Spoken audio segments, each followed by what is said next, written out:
En cet automne 1882, le vent ne transportait que de la poussière et des promesses non tenues à travers le territoire du Nebraska.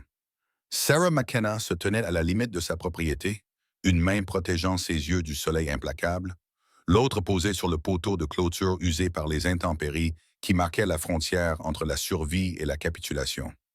L'herbe, autrefois verte et prometteuse lorsqu'elle était arrivée en tant que jeune mariée 5 ans auparavant, était désormais brune et cassante sous ses pieds, craquant à chaque pas comme l'espoir qu'elle avait enterré aux côtés de son mari.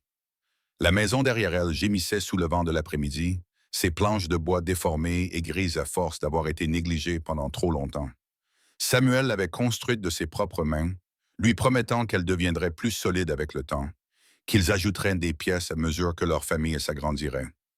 Aujourd'hui, elle se dressait comme un monument aux rêves brisés, penchée légèrement vers l'est, là où les fondations avaient commencé à céder.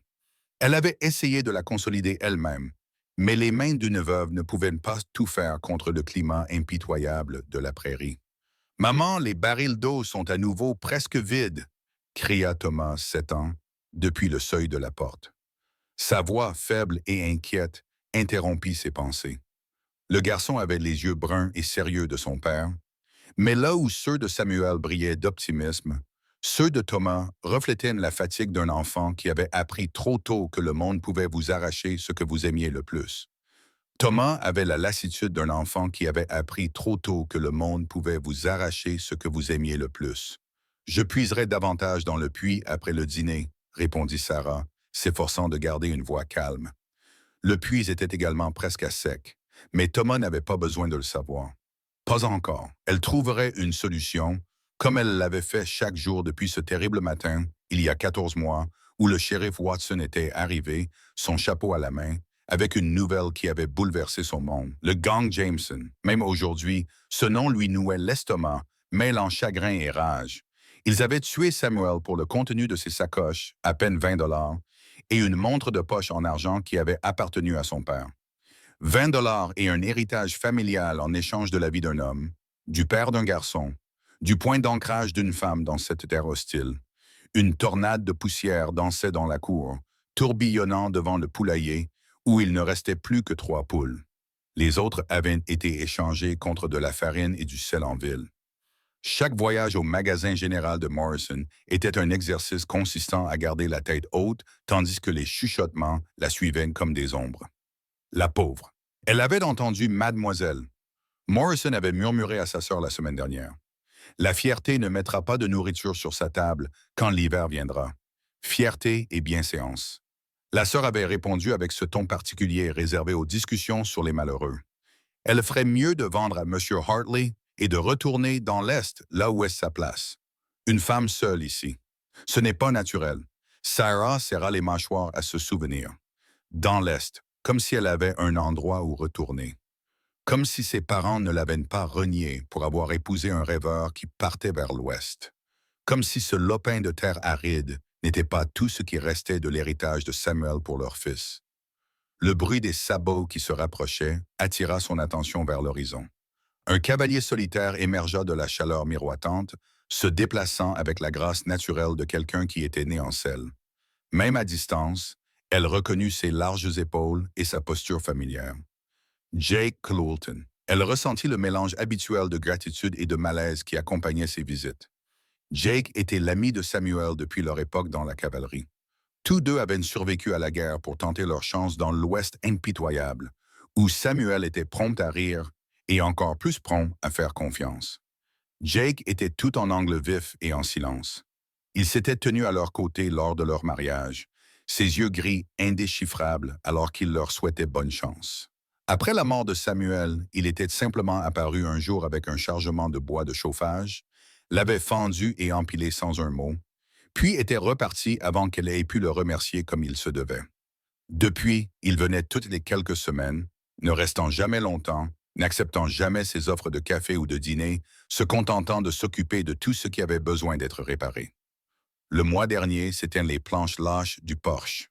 Avant cela, une nouvelle corde pour le puits, toujours en regardant l'horizon pendant qu'il travaillait, comme s'il s'attendait à ce que des ennuis surgissent à tout moment. « Bonjour, Madame McKenna. » dit Jake en touchant le bord de son chapeau alors qu'il arrivait près de la clôture. La poussière retombait autour de son cheval, un robuste pied qui semblait aussi robuste et buriné que son cavalier. Monsieur Colton. Sarah hocha la tête en lissant son tablier. Je ne vous attendais pas. J'ai remarqué que votre clôture était tombée le long du pâturage nord lorsque je suis passé hier. Il mit pied à terre d'un mouvement fluide, cherchant déjà les outils dans ses sacoches. Mieux vaut réparer avant que votre bétail ne s'égare. Son bétail? Les trois têtes, Sarah réprima un rire amer. J'apprécie votre sollicitude, mais je peux m'en occuper. Je n'en doute pas. Il l'interrompit, sans méchanceté, déjà en train d'examiner les poteaux endommagés. Mais je suis là maintenant. Elle le regarda travailler, remarquant l'efficacité de ses mouvements, la façon dont ses mains, marquées de cicatrices et habiles, effectuaient les réparations avec une aisance acquise par l'expérience. Il avait retiré sa veste et sa chemise tendait sur son dos tandis qu'il luttait avec un poteau récalcitrant. Il y avait quelque chose à la fois réconfortant et dérangeant dans sa présence, comme un chien de garde qui pouvait se déchaîner à tout moment. « Comment va le garçon? » demanda Jake sans lever les yeux de son travail. Il grandissait comme une mauvaise herbe, trop vite pour ses vêtements. Sarah hésita, puis ajouta, « Il a demandé à apprendre à monter correctement à cheval. Samuel allait lui apprendre. » Les mains de Jake s'immobilisèrent un instant. « Je pourrais lui montrer si vous n'y voyez pas d'inconvénient. » Cette proposition la surprit, compte tenu de toutes ses visites. Jake avait à peine reconnu Thomas d'un signe de tête. « C'est très gentil de votre part, mais je ne voudrais pas vous imposer cela. » Il enfonça un clou d'un coup précis. « Un garçon doit savoir comment s'occuper d'un cheval ici. » Monsieur Colton. Thomas était apparu sous le porche, le visage rayonnant de curiosité. « Vous avez amené votre cheval? »« Celui qui est peint. » Un soupçon de sourire traversa le visage buriné de Jake. « Sturms est près de la clôture. Tu peux le regarder, mais ne l'effraie pas. Il est méfiant envers les étrangers. » Thomas descendit précipitamment les marches, puis s'arrêta et regarda sa mère. Elle lui fit signe de la tête et il s'approcha du cheval avec l'excitation prudente d'un enfant qui a appris à modérer son enthousiasme. « Maman, sa femme est tombée malade au printemps dernier. Mademoiselle avait chuchoté Henley à l'église le mois dernier en faisant un signe de tête vers Jake qui s'éloignait. Elle est morte avant de l'été. On dit qu'il est devenu à moitié fou de chagrin, qu'il a disparu dans les montagnes pendant des semaines. Il est revenu différent, plus calme, si cela était possible. » Sarah avait stocké cette information, l'ajoutant au maigre tas de faits qu'elle connaissait sur Jake Colton. Cela expliquait l'ombre dans ses yeux, la façon dont il se tenait à l'écart du monde. Deux âmes brisées tournant l'une autour de l'autre dans le vaste vide de la prairie. Le soleil commençait à descendre vers les montagnes, peignant le ciel de nuances ambrées et roses. Jake finit de réparer la clôture et commença à rassembler ses outils. Sarah se surprit à se diriger vers la maison avant même de savoir ce qu'elle faisait. « Monsieur Colton, appela-t-elle, pourriez-vous, c'est-à-dire, nous étions sur le point de dîner, rien d'extraordinaire, juste des haricots et du pain de maïs, mais vous êtes le bienvenu si vous voulez vous joindre à nous. » Il marqua une pause, lui tournant le dos. Pendant un instant, elle crut qu'il allait accepter, brisant ainsi le schéma de leur étrange danse formelle. Puis il se retourna et elle vit le mur se dresser derrière ses yeux. « J'apprécie votre offre, madame, mais je dois rentrer. Le temps est en train de changer. » Elle jeta un coup d'œil au ciel dégagé, comprenant la véritable raison de son refus. Dans une ville où les veuves étaient surveillées et où les ragots se propageaient plus vite qu'un feu de forêt, un homme célibataire partageant son dîner avec une femme seule pouvait détruire le peu de réputation qui lui restait. « Bien sûr, dit-elle, détestant la déception dans sa voix. « Merci pour la clôture. » Il monta sur son cheval avec la même grâce, puis la surprit en fouillant dans sa veste. « J'ai failli oublier. Va les chercher chez Morrison. » Il lui tendit un petit sac en tissu. « Des graines pour ton potager? J'ai pensé que tu pourrais t'en servir au printemps. » Avant qu'elle n'ait pu répondre, avant qu'elle n'ait pu lui demander comment il savait que son jardin avait été mauvais cette année, ou insister pour le rembourser, il avait fait faire demi-tour à Storm et s'éloignait, silhouette sombre se découpant dans la lumière déclinante. Sarah resta là, tenant les graines, le regardant jusqu'à ce qu'il disparaisse derrière une butte. Le petit sac dans ses mains lui semblait plus lourd qu'il n'aurait dû l'être, chargé de significations qu'elle n'osait pas examiner de trop près. « Maman, dit Thomas en apparaissant à ses côtés, Pourquoi M. Carlton ne reste-t-il jamais? Il ne nous aime pas. Elle passa son bras autour de son fils et le serra contre elle. Je pense que M. Carlton nous aime bien, dit-elle doucement. Parfois, les gens montrent leur affection de différentes manières. Alors qu'il rentrait à la maison, Sarah ne pouvait s'empêcher de penser que la distance prudente de Jake Colton visait moins à protéger sa réputation qu'à se protéger lui-même. Elle ne savait pas de quoi, mais en glissant le paquet de graines dans la poche de son tablier, elle se demanda si le printemps apporterait autre chose qu'une nouvelle croissance à son jardin. Le vent se leva à la tombée de la nuit, faisant vibrer les fenêtres et lui rappelant toutes les réparations qui restaient à faire. Mais pour l'instant, elle avait des graines pour le printemps, une clôture réparée et le réconfort étrange de savoir que quelqu'un veillait sur eux, même de loin. Dans la dure réalité de la survie à la frontière, c'était plus que ce que beaucoup de veuves pouvaient prétendre. La nouvelle arriva un mardi matin, apportée par Ezra Finch, l'employé de banque, dont le tempérament nerveux le rendait totalement inapte à annoncer des nouvelles difficiles. Sarah regarda depuis la fenêtre de sa cuisine son attelage approcher, soulevant des nuages de poussière qui semblaient annoncer une catastrophe avant même qu'il n'atteigne son portail. « Madame McKenna » balbutia Ezra, le chapeau serré dans ses mains moites. « Monsieur Hartley m'a envoyé. Enfin, il voulait que je vous informe. » Il lui tendit un papier plié comme s'il pouvait la mordre. « Il y a eu du nouveau concernant votre propriété. » Les doigts de Sarah tremblaient légèrement tandis qu'elle dépliait le document. Des termes juridiques défilèrent devant ses yeux. Droit minier, revendication antérieure, 30 jours pour contester. Mais le sens était assez clair. Josiah Hartley, le plus riche éleveur du territoire et récent héritier de la fortune de son oncle dans l'Est, revendiquait ses terres en se basant sur une clause obscure de la charte territoriale originale. Monsieur Hartley souhaite que je vous transmette le message. Ezra continua en s'essuyant le front. Qu'il est prêt à faire une offre généreuse, suffisante pour que vous et le garçon puissiez prendre un nouveau départ ailleurs, peut-être dans l'Est où vous seriez plus à l'aise. À l'aise? Sarah répéta le mot comme s'il était étranger. Veuillez dire à M. Hartley que je suis parfaitement à l'aise là où je suis. Après le départ précipité d'Ezra, Sarah s'effondra dans le vieux fauteuil de Samuel. La lettre était froissée dans son poing. 30 jours. Elle avait 30 jours pour trouver un avocat. Elle n'avait pas les moyens de se battre contre un homme qui possédait la moitié du comté. Les murs de la petite maison semblaient se refermer sur elle, et pendant un instant, elle s'autorisa le luxe du désespoir. Cet après-midi-là, elle attela la charrette pour se rendre en ville, comme chaque semaine. Thomas était assis à côté d'elle et bavardait à propos du faucon qu'il avait vu tourner au-dessus de leur poulailler, ignorant totalement la tempête qui se préparait autour d'eux.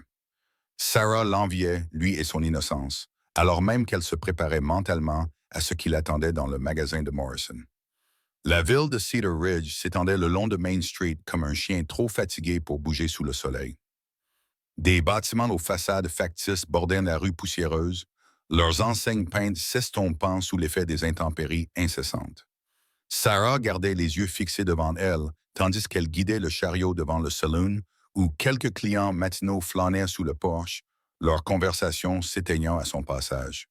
Le magasin général de Morrison sentait la saumure de cornichons et le cuir, les grains de café et le pétrole lampant. Sarah avait autrefois aimé ce mélange d'odeurs, la promesse d'abondance qu'il représentait. Aujourd'hui, il lui rappelait toutes les choses qu'elle ne pouvait plus s'offrir, Madame McKenna. Henry Morrison hocha la tête depuis derrière le comptoir, l'expression soigneusement neutre. « Que puis-je faire pour vous aujourd'hui? » Sarah lui tendit sa liste, de la farine, du sel, une petite boîte de saindoux, le strict nécessaire. Pendant que Morrison rassemblait ses articles, elle remarqua la conversation à voix basse près du présentoir de tissu. « Il a déjà envoyé son homme, disait Madame Prudence Hartley à sa compagne. Madame Douglas, Josiah dit, c'est vraiment gentil de sa part. La pauvre ne peut clairement pas s'en sortir toute seule. » Tout de même, répondit Madame Douglas, cela semble cruel de lui tourner le dos alors que l'hiver approche. Oh, Josiah n'est pas sans cœur. Il a proposé un prix très raisonnable. Plus que raisonnable même, compte tenu des circonstances. Prudence baissa la voix, mais pas assez. Entre vous et moi, je trouve qu'il est trop généreux. Après tout, une femme dans sa situation ne peut pas se permettre d'être difficile. Sarah serra son sac à main dans ses mains. Une femme dans sa situation, comme si le veuvage était une maladie contagieuse. Ça fera 2,30 $, dit Morrison plus fort que nécessaire. Ses yeux reflétaient une lueur de sympathie qui, d'une certaine manière, ne faisait qu'empirer les choses. Sarah compta soigneusement ses pièces, consciente que tous les regards dans le magasin étaient braqués sur elle tandis qu'elle rassemblait ses achats. Thomas tira sur sa jupe.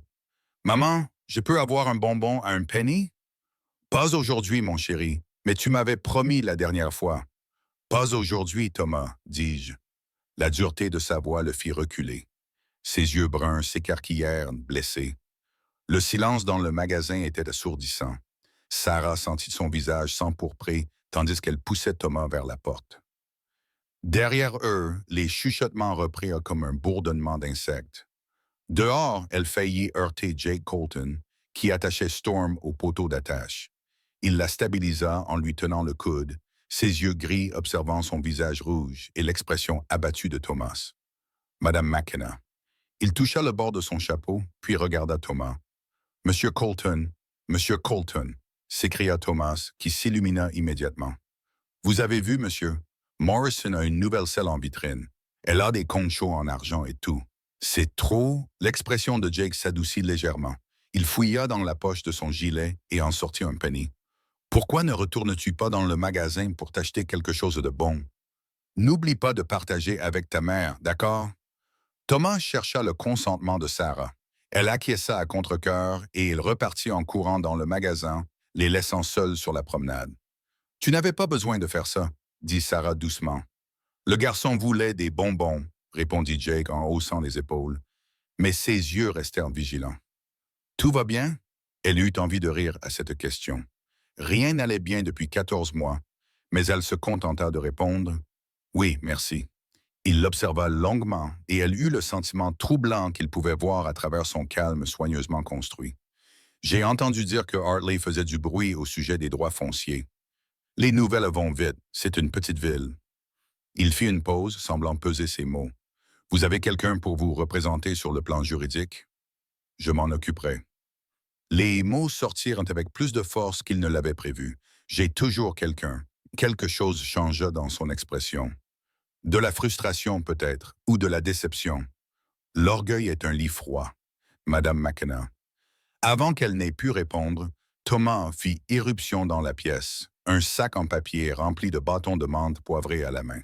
« Regarde, maman. Monsieur Morrison m'en a donné plus parce que j'ai été poli. » Le trajet du retour fut silencieux, à l'exception de Thomas qui suçait joyeusement ses bonbons. Sarah repensa aux paroles de Jake. La condescendance de Prudence Hartley, le poids de cet avis juridique dans sa poche. Alors qu'ils arrivaient au sommet de la colline, surplombant leur propriété, elle s'arrêta net. 3 cavaliers faisaient le tour de sa maison, les sabots de leurs chevaux piétinants sont protégés en difficulté. Même de loin, elle reconnut Bull Henderson, le contremaître de Hartley, à sa carrure imposante et à son chapeau noir caractéristique. « Thomas, dit-elle doucement, monte à l'arrière du chariot et reste caché. Mais maman, fais ce que je te dis. » Elle s'approcha lentement, les mains crispées sur la poignée. Les hommes se retournèrent au bruit des roues et Bull Henderson sourit, dévoilant ses dents tachées de tabac. « Bonjour, Madame McKenna. Nous jetons juste un œil. Monsieur Hartley voulait que nous évaluions la propriété en vue de la vendre. Vous comprenez? Il n'y aura pas de vente, Monsieur Henderson. Maintenant, veuillez quitter ma propriété. » « Votre propriété? » Un autre écrivain, un homme maigre aux yeux pâles, ricana. « C'est ce qui est en litige, n'est-ce pas? D'après ce que j'ai entendu, cette propriété appartiendra bientôt à Hartley. Jusqu'à ce qu'un tribunal en décide autrement, elle m'appartient et vous êtes en infraction. » Bull Henderson approcha son cheval du chariot, suffisamment près pour qu'elle puisse sentir l'odeur de whisky dans son haleine. « Allons, madame, pas besoin d'être désagréable. Nous ne faisons que suivre les ordres. Même si je pense qu'une femme intelligente saurait voir dans quelle direction souffle le vent. Prenez l'argent et partez tant que vous le pouvez. » Et si je ne le fais pas, son sourire s'élargit. « Eh bien, ce serait dommage. Il y a des accidents ici. Les clôtures se cassent, les puits se détériorent, le bétail s'égare. C'est un endroit dangereux pour une femme seule. Le cœur de Sarah battait à tout rompre, mais elle garda une voix calme. « Vous me menacez, Monsieur Henderson? » « Vous menacez? » Il feignit de la surprise. « Non, madame. Je faisais juste une remarque. Je soulignais à quel point un endroit comme celui-ci est vulnérable. N'importe qui pourrait arriver ici, de jour comme de nuit, et on ne s'en rendrait compte que trop tard. » Le bruit de sabots qui approchait les fit tous se retourner. Jake Colton franchit la crête au grand galop, les sabots de Storm avalant la distance. Il s'interposa entre le chariot et les hommes de Henderson, la main posée nonchalamment sur la crosse de son colt. « Bonjour les gars. » Sa voix était agréable, mais Sarah vit la tension dans ses épaules, la façon dont ses yeux ne quittaient pas le visage de Henderson, un peu loin de la chaleureuse étendue. « N'est-ce pas, Colton? » Le sourire de Henderson vacilla. « Je ne fais que mener mes affaires. Les affaires se mènent dans les bureaux, pas dans les jardins des dames. » Le ton de Jake restait conversationnel, mais quelque chose de dangereux se cachait derrière. « Je crois que Mme McKenna vous a demandé de partir. »« Cela ne vous regarde pas, Colton. Je m'en mêle. » Les mots tombèrent comme des pierres dans une eau calme. « Maintenant, vous pouvez partir tranquillement, ou nous pouvons en discuter davantage. À vous de choisir. » Pendant un instant, l'air crépita de violence potentielle. Sarah se rendit compte qu'elle retenait son souffle. Elle était très consciente de la présence de Thomas, recroquevillé dans le fond du chariot derrière elle. Puis Henderson éclata de rire. Un son désagréable. Inutile de sortir les armes pour un malentendu. Il fit faire demi-tour à son cheval. Ses hommes le suivirent. « Nous allons partir, mais Colton, vous ne pouvez pas la surveiller éternellement. Et Hartley obtient toujours ce qu'il veut. » Ils s'éloignèrent dans un nuage de poussière et de bravade. Jake resta où il était jusqu'à ce qu'il disparaisse à l'horizon, puis se précipita vers le chariot. « Ça va? » Sarah réalisa qu'elle tremblait. « Oui, merci. Je ne sais pas ce qui se serait passé si vous n'aviez pas... Vous avez une arme à la maison? » Cette question soudaine la surprit. « Le fusil de Samuel.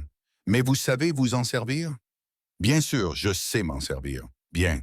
Gardez-le chargé et à portée de main. » Il jeta un coup d'œil au jardin piétiné, la mâchoire crispée. « Je passerai demain pour vous aider à replanter. »« Monsieur Colton, je ne peux pas continuer à accepter. »« Oui, dit-il fermement. Vous pouvez et vous le ferez, dit-il en adoucissant légèrement le regard. Samuel aurait fait la même chose pour ma femme si les choses avaient été différentes. La mention de leur conjoint décédé planait entre eux comme un pont qu'aucun des deux n'osait traverser. Puis Thomas surgit de la plateforme du chariot, brisant le moment. « C'était incroyable, Monsieur Colton. Vous leur avez fait peur. » Un soupçon de sourire effleura les lèvres de Jake. « Je n'essayais pas d'effrayer qui que ce soit, mon garçon. Je les encourageais simplement à bien se comporter. » Alors que Jake s'éloignait, Sarah resta assise dans le chariot, réfléchissant à ce qui venait de se passer. La menace était désormais claire, écrite dans les légumes piétinés et le sourire narquois d'Henderson. Hartley n'attendrait pas la fin de la procédure judiciaire. Il essaierait de la forcer à partir par la peur et l'intimidation. « Maman, dit Thomas doucement, ces hommes vont-ils revenir? » Sarah serra son fils contre elle, sentant le poids du fusil sous le siège du chariot. « Peut-être, mais nous serons prêts s'ils reviennent. » Cette nuit-là, elle chargea le fusil de Samuel et le plaça près de la porte. Elle dormit d'un sommeil agité. Chaque craquement de la maison, chaque souffle de vent faisait battre son cœur à toute vitesse. Mais lorsque l'aube se leva sur la prairie, elle était toujours là, toujours accrochée. Les graines que Jake lui avait données étaient posées sur la table de la cuisine. Elles représentaient à la fois une promesse et une moquerie. Comment pouvait-elle semer pour le printemps alors que l'hiver menaçait de tout balayer? Mais lorsque les premiers rayons du soleil touchèrent le jardin piétiné, Sarah prit sa décision. Elle replanterait. Elle se battrait. Et peut-être, juste peut-être, qu'elle n'aurait pas à le faire seule. L'attaque eut lieu 3 nuits de cluster sous un ciel sans lune qui engloutissait les sons et les ombres. Sarah se réveilla au son des cris paniqués des chevaux et de l'odeur âcre de la fumée. À travers la fenêtre, des flammes oranges dansaient dans la grange, léchant l'obscurité de leurs langues affamées. « Thomas !» Elle secoua son fils pour le réveiller, jetant son manteau sur sa chemise de nuit. « Mets-toi sous le lit et reste là. Ne sors pas, quoi que tu entendes. » « Maman, qu'est-ce qui se passe? » « Fais ce que je te dis. » Elle attrapa le fusil de Samuel près de la porte et vérifia la chambre avec des mains que l'entraînement avait rendues sûres. Son poids lui semblait à la fois étranger et familier, comme si elle serrait dans ses bras un inconnu vêtu des habits de ton mari. Dehors, la nuit était plongée dans le chaos. Des silhouettes sombres se déplaçaient entre les bâtiments, leurs cris se mêlant au mugissement terrifié de sa vache laitière. Sarah se pressa contre le pilier du porche, le fusil levé, cherchant une cible claire dans les ombres dansantes projetées par le feu. « C'est assez loin », cria-t-elle, sa voix couvrant le crépitement des flammes. « J'ai un fusil et je sais m'en servir. » Des rires lui répondirent, moqueurs et cruels. Bull Henderson émergea de derrière le poulailler, sa silhouette massive se découpant contre la grange en feu. « Eh bien, là-bas, McKenna, on dirait que vous avez un problème d'incendie. C'est dangereux. Le feu se propage rapidement si personne ne le combat. » Deux autres hommes l'accompagnaient, le visage caché par des bandanas. L'un d'eux portait une torche qu'il balançait paresseusement comme un enfant avec un jouet. Le doigt de Sarah trouva la gâchette, mais elle connaissait l'arithmétique. 3 hommes dispersés, avec un seul fusil et pas le temps de recharger. « Partez maintenant », ordonna-t-elle, surprise par le ton autoritaire de sa voix, avant que cela ne cause plus que des dégâts matériels. « Des dégâts de matériel ?» Henderson fit un pas vers elle. « Je ne vois pas de dégâts de matériel ici, juste un accident malheureux. Les vieilles granges brûlent tout le temps, surtout quand leurs propriétaires sont trop têtus pour entendre raison. » L'homme avec la torche s'avança vers la maison. Sarah pointa le fusil vers lui. « Un pas de plus et je vous abats sur place. Vous pourriez toucher l'un d'entre nous. » Henderson acquiesça aimablement. « Mais ensuite, vous pensez que votre fils peut recharger assez vite pour avoir le reste? » Sarah sentit le sang se glacer dans ses veines. Il savait que Thomas était à l'intérieur. Bien sûr qu'il le savait. Ces hommes avaient observé, attendu, appris à connaître ses faiblesses. Le fusil lui sembla soudain incroyablement lourd. « Voici ce qui va se passer », poursuivit Henderson d'une voix qui prenait le ton d'un professeur patient. « Vous allez poser ce fusil, faire vos valises et partir avant le lever du soleil. La générosité de M. Hartley expire ce soir. Demain matin, il n'y aura plus d'offres. Juste une veuve ruinée qui n'a nulle part où aller. Le toit de la grange s'effondra dans une pluie d'étincelles, illuminant la cour d'une lumière infernale. Les 3 précieux bovins de Sarah s'étaient enfuis à travers la clôture brisée, disparaissant dans l'obscurité. Des mois à survivre à peine. Et maintenant, la tentation de se rendre la submergeait comme une vague noire. « Maman », dit la petite voix de Thomas depuis la maison, effrayée et interrogative. « Reste à l'intérieur, mon bébé, » répondit-elle en clignant des yeux pour chasser les larmes qui n'avaient rien à voir avec la fumée. Henderson sourit, sentant la victoire. Une femme intelligente. Il n'y a pas de honte à savoir quand on est battu. Écoutez, posez ce fusil doucement, et nous vous aiderons même à charger votre charrette. Sarah commença à baisser le fusil, la défaite amère dans la gorge. Puis elle l'entendit, le tonnerre des sabots qui approchaient, rapide et puissant. Henderson l'entendit aussi, son sourire disparaissant alors qu'il se tournait vers le bruit. Jake Colton fit éruption dans la cour comme un ange vengeur, les sabots de Storm effleurant à peine le sol et descendit de cheval d'un mouvement fluide, son colt déjà dégainé. Le premier coup de feu fit tomber la torche des mains de l'homme, l'envoyant tournoyer dans la poussière. Le deuxième coup de feu fit voler le chapeau d'Henderson, assez près pour lui séparer les cheveux. « Bonsoir, les gars », dit Jake d'un ton conversationnel, bien que ses yeux brillent comme des éclats de silex à la lueur du feu. C'est un peu tard pour une visite de courtoisie. La main de Henderson se dirigea vers son arme. Le colt de Jake se balança vers lui avec une précision mortelle. « Je ne le ferai pas. Vos amis non plus. Tout le monde garde les mains bien en vue. Ce n'est pas votre combat, Colton. » Henderson grogna, mais sa bravade s'était transformée en quelque chose de plus sinistre. « C'est toi qui en as fait de mon combat en venant de frapper à la porte de cette dame. » Jake s'approcha, se plaçant entre les hommes et la maison. « À mon avis, vous avez 2 choix, les gars.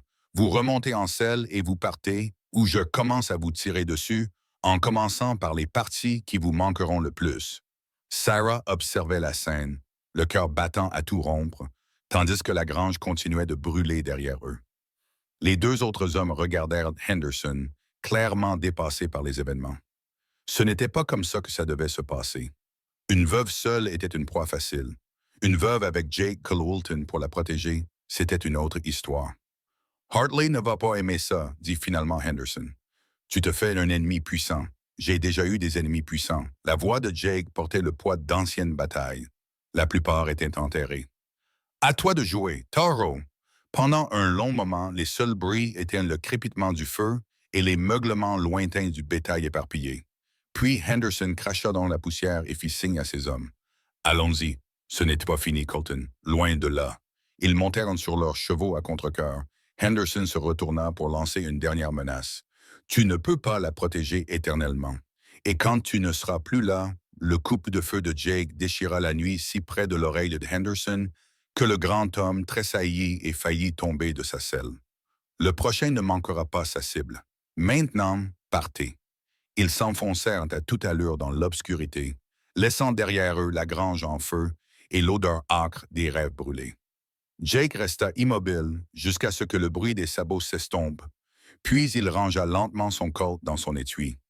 Ce n'est qu'alors que Sarah remarqua le léger tremblement de ses mains, la façon dont il favorisait son côté gauche. « Tu es blessé, dit-elle en descendant du porche. « Ce n'est rien, répondit-il, mais lorsqu'il se retourna, elle vit la tache sombre qui s'étalait sur sa chemise. « J'ai attrapé quelqu'un qui arrivait à cheval. Je n'ai pas eu le temps de faire attention. » Mon Dieu, Jake. Elle se surprit à utiliser son prénom, mais ne se corrigea pas. Rentrez à l'intérieur maintenant. Il vacilla légèrement et elle réagit instinctivement, glissant sous son bras pour le soutenir. Il était plus lourd qu'elle ne l'avait imaginé, tout en muscles et en os, et il sentait le cuir, la fumée de poudre et quelque chose d'indéfinissable, d'éminemment masculin. Ensemble, ils titubèrent vers la maison. « Maman !»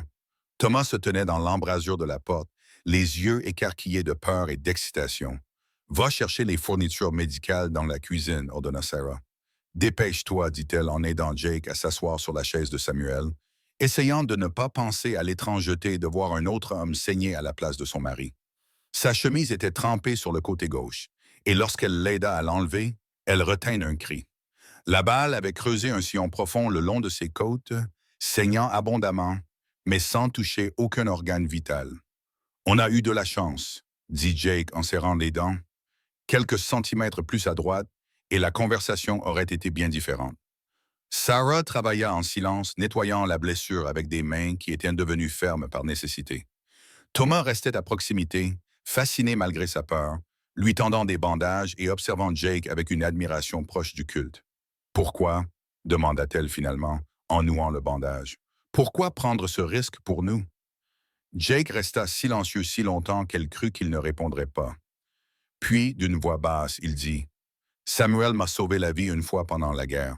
Il m'a sorti d'un bâtiment en feu alors que tout le monde m'avait laissé pour mort. » Il leva les yeux vers elle et elle vit dans son regard une profonde douleur qui n'avait rien à voir avec sa blessure.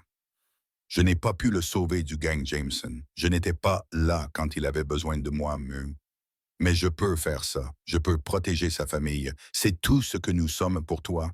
Une dette à rembourser. » Ses yeux gris croisèrent les siens et s'y attardèrent. « Vous savez que ce n'est pas le cas. » Les mots restèrent en suspendus entre eux, lourds de possibilités et d'impossibilités. Sarah sentit ses joues s'empourprer, sans que cela ait quoi que ce soit à voir avec le feu qui s'éteignait dehors. C'était un terrain dangereux, plus menaçant que Henderson et tous ses hommes. « Monsieur Colton » intervint Thomas, rompant le charme. « Était-ce vraiment Monsieur Henderson du ranch Hartley ?» L'expression de Jake s'adoucit lorsqu'il regarda le garçon. « Oui, c'était lui.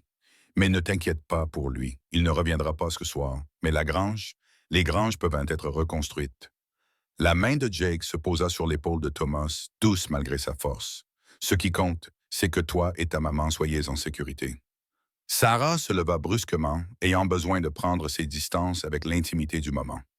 À travers la fenêtre, elle pouvait voir les restes de la grange encore incandescents. Des mois de foin stockés, le peu d'outils qu'ils avaient, tout avait disparu, même si elle contestait la revendication de Hartley. Comment allait-elle survivre à l'hiver maintenant? « Tu penses trop fort, » dit Jake doucement. Elle rit, un rire dépourvu d'humour. « Vraiment? Et à quoi je pense, Monsieur Colton? Que tu es seul, que c'est trop lourd à porter pour une seule personne. » Il se leva péniblement malgré ses protestations. Mais vous n'êtes pas seul, plus maintenant. Jake, je vais dormir dans ce qui reste de la grange cette nuit. Je monterai la garde. Demain matin, nous déciderons de la marche à suivre. Vous ne pouvez pas dormir dehors avec cette blessure. J'ai dormi dans des endroits pires que celui-ci avec des blessures pires que celle-ci. Il récupéra sa chemise déchirée, grimaçant à ce mouvement. J'en ai une de rechange dans mes sacoches. Thomas, tu veux m'aider à aller voir Storm? Assure-toi que ces idiots ne l'ont pas trop effrayé. Le garçon sauta sur l'occasion, et bientôt Sarah se retrouva seule dans la maison qui lui semblait soudain trop vide et trop pleine à la fois. Elle toucha le dossier de la chaise de Samuel où le sang de Jake avait laissé une petite tache. Elle se demanda quand tout était devenu si compliqué. Dehors, elle pouvait entendre la voix grave de Jake expliquer quelque chose à Thomas, probablement à propos des chevaux ou des armes à feu, ou comment être courageux quand le monde s'écroulait autour de soi. Le familier et l'étranger s'entremêlaient pour former quelque chose qui lui serrait la poitrine d'émotions qu'elle n'osait pas nommer. Elle s'était battue pour conserver cette terre en mémoire de Samuel, pour l'héritage de Thomas. Mais ce soir, avec Jake Colton qui saignait dans son fauteuil et les menaces d'Henderson qui résonnaient dans ses oreilles, elle se demandait si elle ne se battait pas pour toute autre chose, quelque chose qui avait à voir avec des yeux gris et des mains fermes, et la façon dont un homme dur pouvait se montrer doux avec un garçon effrayé. La lune émergea de derrière les nuages, illuminant la carcasse de la grange et l'homme qui montait la garde à côté. Sarah appuya sa paume contre la vitre froide et prit une décision. Au matin, elle cesserait de se battre seule, quoi que cela signifie, quel qu'en soit le prix. Elle accepterait l'aide que Jake lui offrait, car Henderson avait raison sur un point. Ce n'était pas fini. Mais il se trompait sur un autre. Elle n'était plus seulement une veuve. Elle était une femme qui avait trouvé son courage dans le canon d'un fusil et dans l'arrivée inattendue d'un homme complexe qui portait ses propres fantômes. Et peut-être, juste peut-être, que cela suffirait. Le service dominical à l'église baptiste de Cedar Ridge ne lui avait jamais semblé aussi long. Sarah était assise à sa place habituelle, Thomas s'agitant à côté d'elle, très conscient des chuchotements qui les suivaient comme la fumée de la grange incendiée. 3 jours s'étaient écoulés depuis l'incendie et les ragots de la ville avaient transformé l'histoire en quelque chose de méconnaissable. « Restez ici cette nuit, » disent-ils. Madame Abernathy chuchota à sa fille assise 2 rangées derrière elle. Ce Colton, effronté comme pas deux, les protège, lui répondit sa fille à voix basse. C'est comme ça qu'ils appellent ça maintenant? Le ton de Madame Abernathy aurait pu faire cailler le lait. Une femme respectable serait allée voir le shérif. Elle ne se serait pas entichée d'un vagabond. Sarah garda les yeux fixés sur le révérend Michaels, bien que son sermon sur les vertus de la bienséance lui semblait aussi tranchant qu'une lame à côté de la chair. Josiah Hartley était assis au premier rang, sa présence imposante même dans le silence. Il était arrivé en ville 2 ans auparavant, achetant des terres et de l'influence avec son argent de l'Est, se transformant de profiteur en baron de l'élevage grâce à sa seule volonté et à sa richesse. À la fin du service, Sarah tenta de s'éclipser rapidement, mais le révérend Michaels l'intercepta à la porte. Son visage émacié se plissa dans ce qu'il considérait probablement comme une expression de sollicitude paternelle. Madame McKenna, un mot. Elle envoya Thomas devant au chariot et se déroba. « Oui, révérend. J'ai entendu des rapports troublants au sujet de votre situation, l'incendie, l'altercation. » Il baissa la voix et au sujet de l'implication de M. Colton. « M. Colton a aidé à défendre ma propriété contre des vandales. Je ne vois pas ce qu'il y a de troublant à cela. »« Ma chère femme, dit le révérend d'un ton condescendant, vous comprenez sûrement comment cela peut paraître. Une veuve seule acceptant la protection d'un homme à la réputation douteuse. Les gens parlent. Les gens parlent toujours. » Sarah leva le menton. Peut-être devraient-ils trouver des usages plus chrétiens pour leur langue. Son visage rougit. « Madame McKenna, j'essaie de vous aider. Votre position dans cette communauté est déjà délicate. » Monsieur Hartley a exprimé son inquiétude. Vraiment? La voix de Sarah aurait pu graver le vers. Comme c'est chrétien de sa part de s'inquiéter pendant que ces hommes brûlent les granges des veuves. C'est une accusation grave sans preuve. Le révérend jeta un regard nerveux à Hartley, qui observait leur échange avec intérêt. Peut-être que si vous envisagiez l'offre de M. Hartley, Un nouveau départ ailleurs, avec suffisamment d'argent pour vous installer correctement, ce serait mieux pour tout le monde, en particulier pour votre fils. Ce qui est mieux pour mon fils, c'est de garder la terre de son père. Sarah fit un pas pour le dépasser, mais il lui attrapa le bras. L'orgueil précède la chute, Madame McKenna, et vous avez de très haut à tomber. Elle retira son bras d'un coup sec. La colère brûlait si fort qu'elle effaçait toute prudence. Alors je vous remercie de vous écarter et de me laisser tomber en paix. Révérend. Dehors, le soleil d'octobre offrait peu de chaleur face au froid du jugement. Sarah aida Thomas à monter dans le chariot, ignorant les groupes d'habitants qui regardaient son départ avec des expressions allant de la pitié à la désapprobation. Alors qu'elle prenait les rênes, Josiah Hartley sortit de l'église et se dirigea vers eux d'un pas tranquille. C'était un bel homme, dans le sens où l'argent peut rendre un homme beau, bien habillé, soigné, avec le regard doux de quelqu'un qui engage d'autres personnes pour faire le travail pénible à sa place, mais ses yeux étaient froids comme des galettes d'hiver. Madame McKenna. Il toucha le bord de son chapeau coûteux. J'ai entendu parler de votre malheur, c'est terrible. Des incendies si destructeurs. Oui, acquiesça Sarah d'un ton neutre, surtout lorsqu'ils sont allumés délibérément. Son sourire ne faiblit pas. C'est une accusation dangereuse. J'espère que vous avez des preuves pour l'étayer. J'ai la parole des hommes qui l'ont fait. Ils ont été très clairs sur l'identité de celui qui les a envoyés. Ah, mais vous voyez, c'est le problème avec les criminels. Ils ne sont pas fiables. Il s'approcha, baissant la voix. Je ne suis pas un homme cruel. Madame McKenna, mon offre tient toujours, malgré les récents désagréments. 20% au-dessus de la valeur marchande, assez pour vous permettre, à vous et à votre fils, de vous installer confortablement où vous le souhaitez. Mon mari est enterré sur cette terre. Monsieur Hartley, elle n'est pas à vendre. Tout est à vendre au bon prix. Son sourire s'aiguisa. Ou prix lorsque le vendeur se montre trop têtu. La loi favorise ceux qui peuvent se le permettre. Madame McKenna, quelle justice pouvez-vous acheter avec votre fierté et votre pauvreté? Avant que Sarah n'ait pu répondre, Jake Colton apparut à côté du chariot, se déplaçant avec une grâce tranquille qui le rendait dangereux.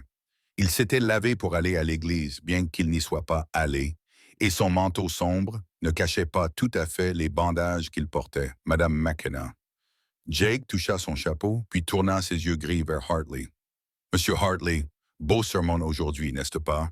Tout ce discours sur le faux témoignage donne à réfléchir. L'expression de Hartley s'assombrit.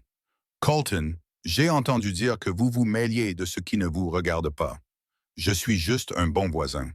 La main de Jake reposait nonchalamment près de son étui à revolver. Le geste n'était pas tout à fait une menace. J'aide là où je peux. C'est un devoir chrétien, n'est-ce pas? Hartley les regarda tour à tour, calculateur. Intéressante interprétation, cependant. Je suppose qu'un homme comme vous a une perspective unique sur le devoir chrétien. La référence au passé de Jake flottait dans l'air comme la fumée d'un pistolet. Sarah vit la mâchoire de Jake se crisper, mais sa voix resta calme. Nous avons tous notre croix à porter. Monsieur Hartley, certains d'entre nous la portent simplement plus honnêtement que d'autres. En effet, Hartley recula, mais son sourire n'augurait rien de bon. Eh bien, je vous laisse à vos activités de voisinage, Madame McKenna. Mon offre ne restera pas indéfiniment valable. Je vous encourage à réfléchir à l'avenir de votre fils. Il s'éloigna, laissant le silence dans son sillage.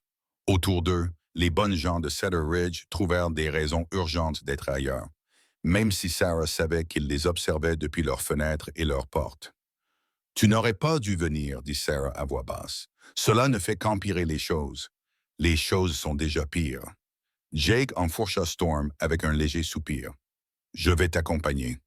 Je m'assurerai que tu rentres chez toi en toute sécurité. » Ils voyagèrent en silence. Thomas somnolait dans le fond du chariot malgré les secousses. La grange brûlée se dressait comme une accusation contre le ciel d'automne. Des poutres noires s'étiraient vers le ciel. Sarah essayait de ne pas penser à l'hiver qui approchait, aux foins qu'elle ne pouvait pas stocker et aux animaux qu'elle ne pouvait pas abriter.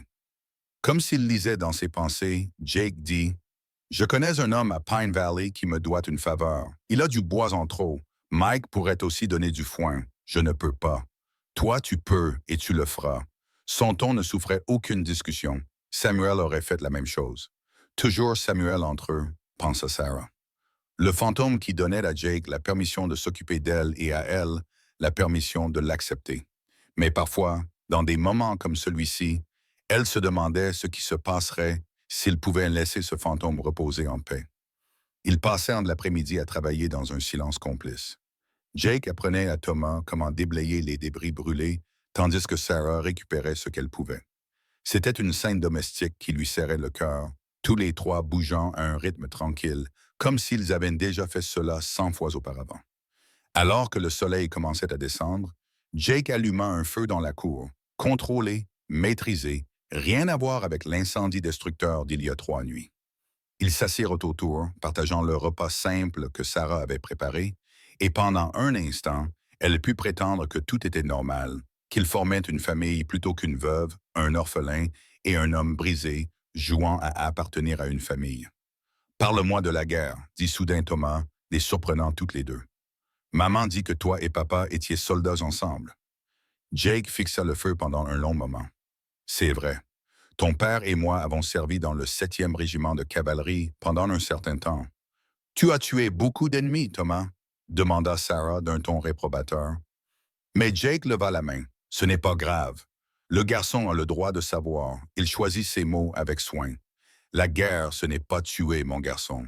C'est survivre. C'est protéger l'homme à côté de toi et espérer qu'il fait de même. Ton assistant, c'était le meilleur homme avec qui j'ai jamais servi. Courageux, loyal, gentil, même quand la gentillesse était dangereuse. Comment t'a-t-il sauvé?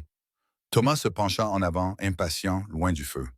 Les yeux de Jake croisèrent ceux de Sarah à travers les flammes. Le dépôt de ravitaillement a pris feu pendant un raid. J'étais coincé sous une poutre. La fumée était si épaisse qu'on ne voyait pas sa main devant son visage. Tous les autres s'étaient retirés, me croyant mort. Mais ton assistant est revenu. Il était plus petit que moi, mais il a réussi à soulever cette poutre. Il m'a tiré de là juste avant que tout s'écroule. Wow! Les yeux de Thomas brillaient d'admiration pour le héros. Tout comme tu nous as sauvés de ces méchants. Non, dit Jake fermement. Ta maman s'est sauvée toute seule. Je n'ai fait que rééquilibrer un peu les chances. Sarah ressentit une chaleur qui n'avait rien à voir avec le feu. Ne te sous-estime pas. Sans toi, nous aurions été dans de beaux draps. Tu aurais trouvé une solution. Mais son petit sourire indiquait qu'il appréciait ses paroles. Tu es plus forte que tu ne le penses. Sarah. Son nom sur ses lèvres lui procura un frisson inattendu. Quand était-elle devenue Sarah au lieu de Madame McKenna? Quand la distance formelle entre eux s'était-elle érodée pour laisser place à une intimité dangereuse? Comme s'il sentait le changement, Jake se leva. Je devrais aller vérifier le périmètre avant la tombée de la nuit, Jake. Elle se leva aussi, consciente que Thomas les observait avec des yeux curieux. Ce que Hartley a dit à propos de ton passé est vrai. Sa voix était monocorde. J'ai fait des choses qui te retourneraient l'estomac. La guerre ne s'est pas terminée proprement pour tout le monde. Sarah, certains d'entre nous ont continué à se battre même après la capitulation. Il nous a fallu du temps pour retrouver le chemin de la civilisation. Ce n'est plus qui tu es aujourd'hui. N'est-ce pas? Il rit amèrement et brièvement. J'ai failli tuer Henderson l'autre nuit. Je l'aurais fait si tu n'avais pas surveillé. Cette noirceur est toujours en moi. Elle y restera toujours. Nous avons tous une part d'obscurité en nous. Sarah s'approcha suffisamment pour voir la douleur gravée dans les rides autour de ses yeux. Ce qui compte, c'est ce que nous choisissons d'en faire. Il l'observa longuement et elle se demanda ce qu'il voyait.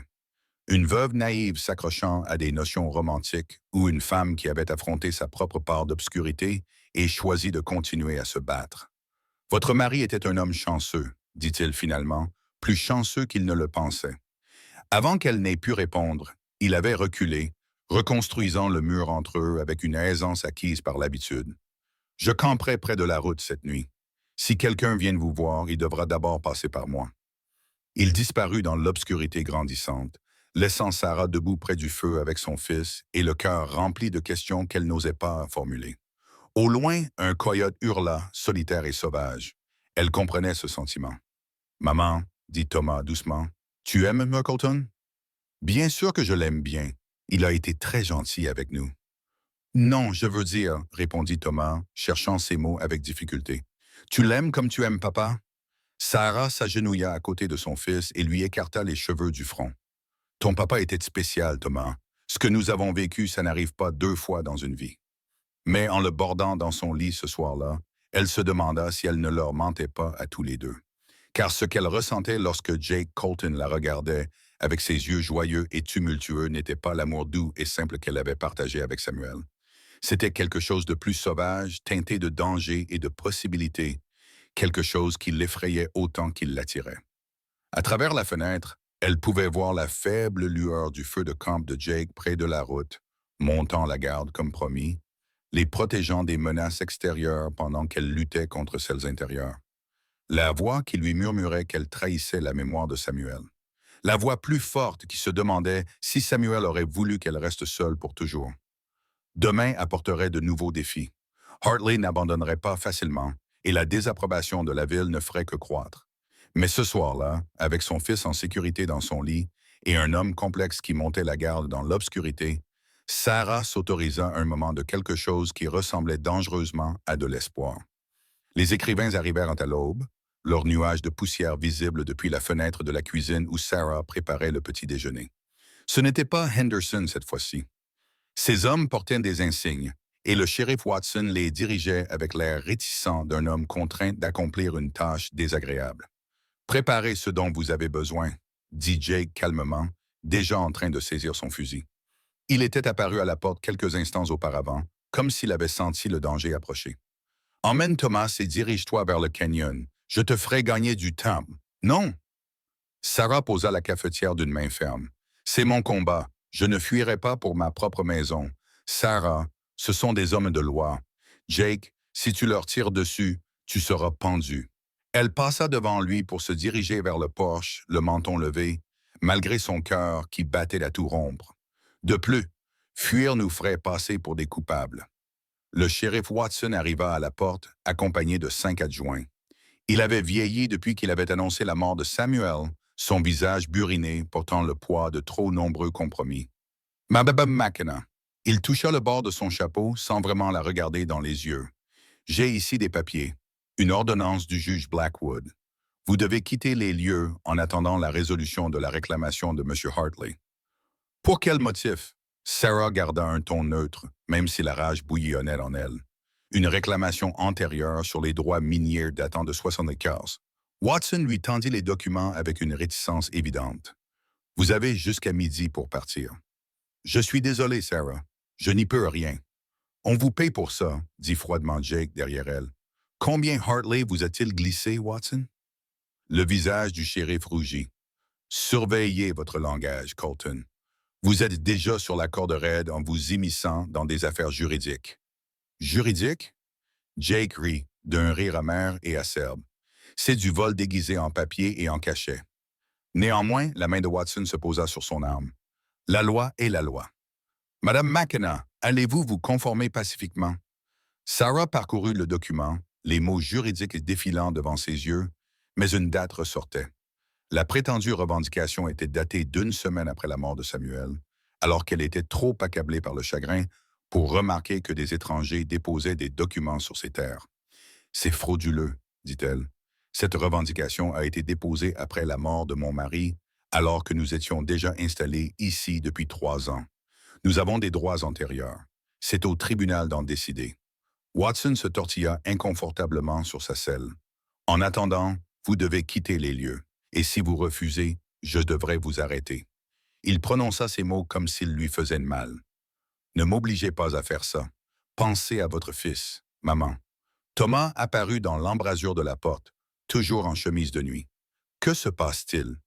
Le voir ainsi vulnérable, effrayé, faillit briser sa détermination. Mais elle pensa alors à Samuel, aux rêves qu'ils avaient nourris pour cette terre, à tous les matins où il l'avait embrassé dans cette même porte avant de partir au champ. Le shérif Watson dit, « Nous devons partir, ma chérie, M. Pachon et Ethan. C'est aussi temps. Mais je ne pense pas que ce soit juste. » Elle se retourna vers Watson. « Vous devrez m'arrêter. Shérif, je n'abandonnerai pas ma maison sur la parole de Josiah Hartley. » Les épaules de Watson s'affaissèrent. « Sarah, je t'en prie. » Les dames avaient clairement exprimé leur position. Jake intervint en entrant dans le porche. Sa présence dégageait une violence à peine contenue. « La question est, qu'allez-vous faire à ce sujet? » Les adjoints se déplaçaient nerveusement. Ils connaissaient la réputation de Jake Colton, savaient de quoi il était capable lorsqu'il était acculé. Sarah vit Watson réfléchir. Est-ce que faire respecter une expulsion discutable valait un éventuel bain de sang? Je vous donne 3 jours, dit Watson. Enfin, 3 jours pour mettre vos affaires en ordre. Trouvez un endroit où le garçon pourra rester. Mais jeudi matin, si vous êtes toujours là, je n'aurai pas le choix. Tom, l'un des adjoints, commença à protester. 3 jours, répéta Watson fermement. C'est tout ce que je peux faire. Alors qu'il s'éloignait, Sarah s'affaissa contre le cadre de la porte. 3 jours? Comment pouvait-elle lutter contre un système truqué en 3 jours? Nous devons agir vite, dit Jake, qui réfléchissait déjà à la suite. Nous devons vous emmener au siège du comté, déposer une contre-plainte, et nous avons besoin de témoins, de toute personne pouvant attester de la date à laquelle vous et Samuel avez déposé vos documents fonciers initiaux. Sarah le regarda. Jake, vous n'êtes pas obligé. Si, répondit-il simplement, je le dois. Le reste de la matinée s'écoula dans un tourbillon de préparatifs. Jake se rendit dans les fermes voisines pour chercher du soutien, tandis que Sarah rassemblait des documents et essayait de calmer Thomas. Mais à l'approche de midi, elle fut submergée par un sentiment d'impuissance. Même s'il parvenait à se rendre au siège du comté, même s'il trouvait des oreilles compatissantes, Hartley avait de l'argent et une influence qu'elle ne pouvait égaler. Elle se retrouva sur la tombe de Samuel alors que le soleil atteignait son zénith. La croix en bois avait vieilli, mais elle se dressait toujours, marquant l'endroit où son ancienne vie avait pris fin. « Je ne sais pas quoi faire », murmura-t-elle à la terre silencieuse. « J'essaie de tenir bon, mais peut-être que je suis juste têtu. Peut-être que Thomas serait mieux ailleurs, dans un endroit sûr. Il serait plus en sécurité, peut-être. » La voix de Jake retentit derrière elle, mais il ne serait pas à la maison. Elle se retourna et le vit tenant des fleurs sauvages, des fleurs de fin d'automne, vigoureuses et déterminées. Il s'agenouilla et les déposa au pied de la croix avec une douceur surprenante. « Samuel parlait tout le temps de toi, dit-il doucement. Pendant la guerre, Sarah ceci, Sarah cela, ça nous rendait fous. Les hommes pouvaient trouver un moyen de tout relier à leurs femmes restées au pays. La pluie, Sarah adore la pluie. Des haricots pour le dîner, Sarah les rend meilleurs. Les étoiles de la nuit sont aussi brillantes que les yeux de Sarah. Malgré tout, Sarah souriait. Il a toujours été un romantique incurable. C'est vrai. Jake se leva, époussetant ses genoux. Mais il était aussi pragmatique, stratégique. Tu sais ce qu'il m'a dit une fois? Il m'a dit que s'il lui arrivait quelque chose, je devais prendre soin de toi. Il m'a fait jurer ça la dernière nuit avant notre démobilisation. Jake, je l'ai déjà laissé tomber une fois. Je l'ai laissé se rendre seul dans cette embuscade parce que j'étais trop ivre pour le protéger. Le dégoût de soi dans sa voix était tranchant comme une lame. Je ne le décevrai plus jamais. Sa mort n'était pas ta faute. Le gang Jameson ne l'aurait jamais eu si j'avais été là. Jake serra les poings. Je savais qu'il travaillait sur cette route. J'aurais dû le prévenir. J'aurais dû l'accompagner. Mais j'étais trop occupé à essayer d'oublier la guerre dans une bouteille de whisky. Sarah tendit la main sans réfléchir, couvrant sa main crispée. Tu ne peux pas sauver quelqu'un qui est déjà parti, Jake. Et tu ne peux pas vivre ta vie comme une pénitence pour une mort dont tu n'es pas responsable. Il regarda leurs mains jointes. Quelque chose changea dans ses yeux gris. Peut-être pas, mais je peux tenir ma promesse. Je peux assurer ta sécurité et celle de Thomas. Et qu'en est-il de ce que tu veux? La question lui échappa avant qu'elle ne puisse la retenir. Est-ce que nous protéger consiste uniquement à tenir une promesse faite à un homme mort? L'air entre eux crépitait de tension. Jake tourna sa main vers le haut, entrelaçant ses doigts avec les siens. « Tu sais que ce n'est pas le cas, dit-il sèchement. Tu le sais depuis un moment, Jake. Je vois comment tu me regardes parfois, Sarah, quand tu penses que je ne le remarquerai pas. Comme si tu essayais de déterminer si je suis réel ou juste pratique. » Son pouce traça des cercles sur sa paume. « Je suis réel. Quoi? J'ai des sentiments pour toi. C'est réel aussi, depuis le jour où Samuel nous a présentés. Pour être honnête, c'est toi qui l'as vu en premier. C'est toi qui l'aimais le plus, et je n'ai jamais cessé de t'aimer. » Sarah retira sa main, le cœur battant à tout rompre. « Ne dis plus rien. Pas ici. Pas sur sa tombe. » Jake recula, reconstruisant ses murs familiers. « Tu as raison. Je suis désolé. Un coup de feu retentit dans la vallée, interrompant ses paroles, puis un autre venant de la maison. Thomas. Sarah souleva ses jupes et se mit à courir. Jake à ses côtés, tous deux se précipitant vers les cris terrifiés de son fils. Ils arrivèrent au sommet de la colline et découvrirent le chaos. Henderson et trois hommes avaient acculé Thomas près du poulailler. Le garçon tenait le couteau de cuisine de Sarah dans ses mains tremblantes. Une fine ligne de sang coulait sur sa joue, là où une balle l'avait effleuré. « Lâchez-le! » hurla Sarah, cette fois. Sa fureur maternelle prenant le dessus sur sa peur. Henderson se retourna avec un sourire nonchalant. « Eh bien, regardez qui est de retour. Je suis juste en train de donner une leçon au garçon sur le respect de ses aînés. Il semble qu'il ait pris ombrage de notre visite. Vous n'avez pas le droit. J'ai tous les droits dont j'ai besoin. » Henderson tapota son âme. « Vous voyez, M. Hartley s'est dit que vous ne respecteriez peut-être pas l'ordre du shérif. Il a pensé que nous devrions vous encourager un peu. » Jake était devenu complètement immobile à côté d'elle. Ce silence dangereux qui précède la violence. « Oh. Lâchez le garçon, dit-il calmement. Votre problème ne le concerne pas. Mon problème concerne tous ceux qui squattent les terres de M. Hartley. » Le sourire de Henderson s'élargit. « Mais je dois dire, Colton, que je suis content que vous soyez là. Ça m'évite d'avoir à vous traquer plus tard. » Tout se passa très vite. Henderson sortit son arme, mais Jake était déjà en mouvement. Son premier tir atteignit la main armée de Henderson, faisant tournoyer l'arme. Le deuxième tir fit tomber l'homme à côté de Henderson, qui levait un fusil. Jake roula derrière l'abreuvoir, tandis que les deux autres ouvraient le feu, les balles éclatant le bois. « Thomas, cours vers moi !» cria Sarah, mais son fils était paralysé par la terreur. Jake se releva en tirant. Sa visée était d'une précision mortelle. Un autre homme tomba. Le dernier, voyant le changement étrange, fit un choix désespéré. Il attrapa Thomas. Il utilisa le garçon comme bouclier. « Lâche ça, Colton. » Ou le garçon. Il ne termina pas sa phrase.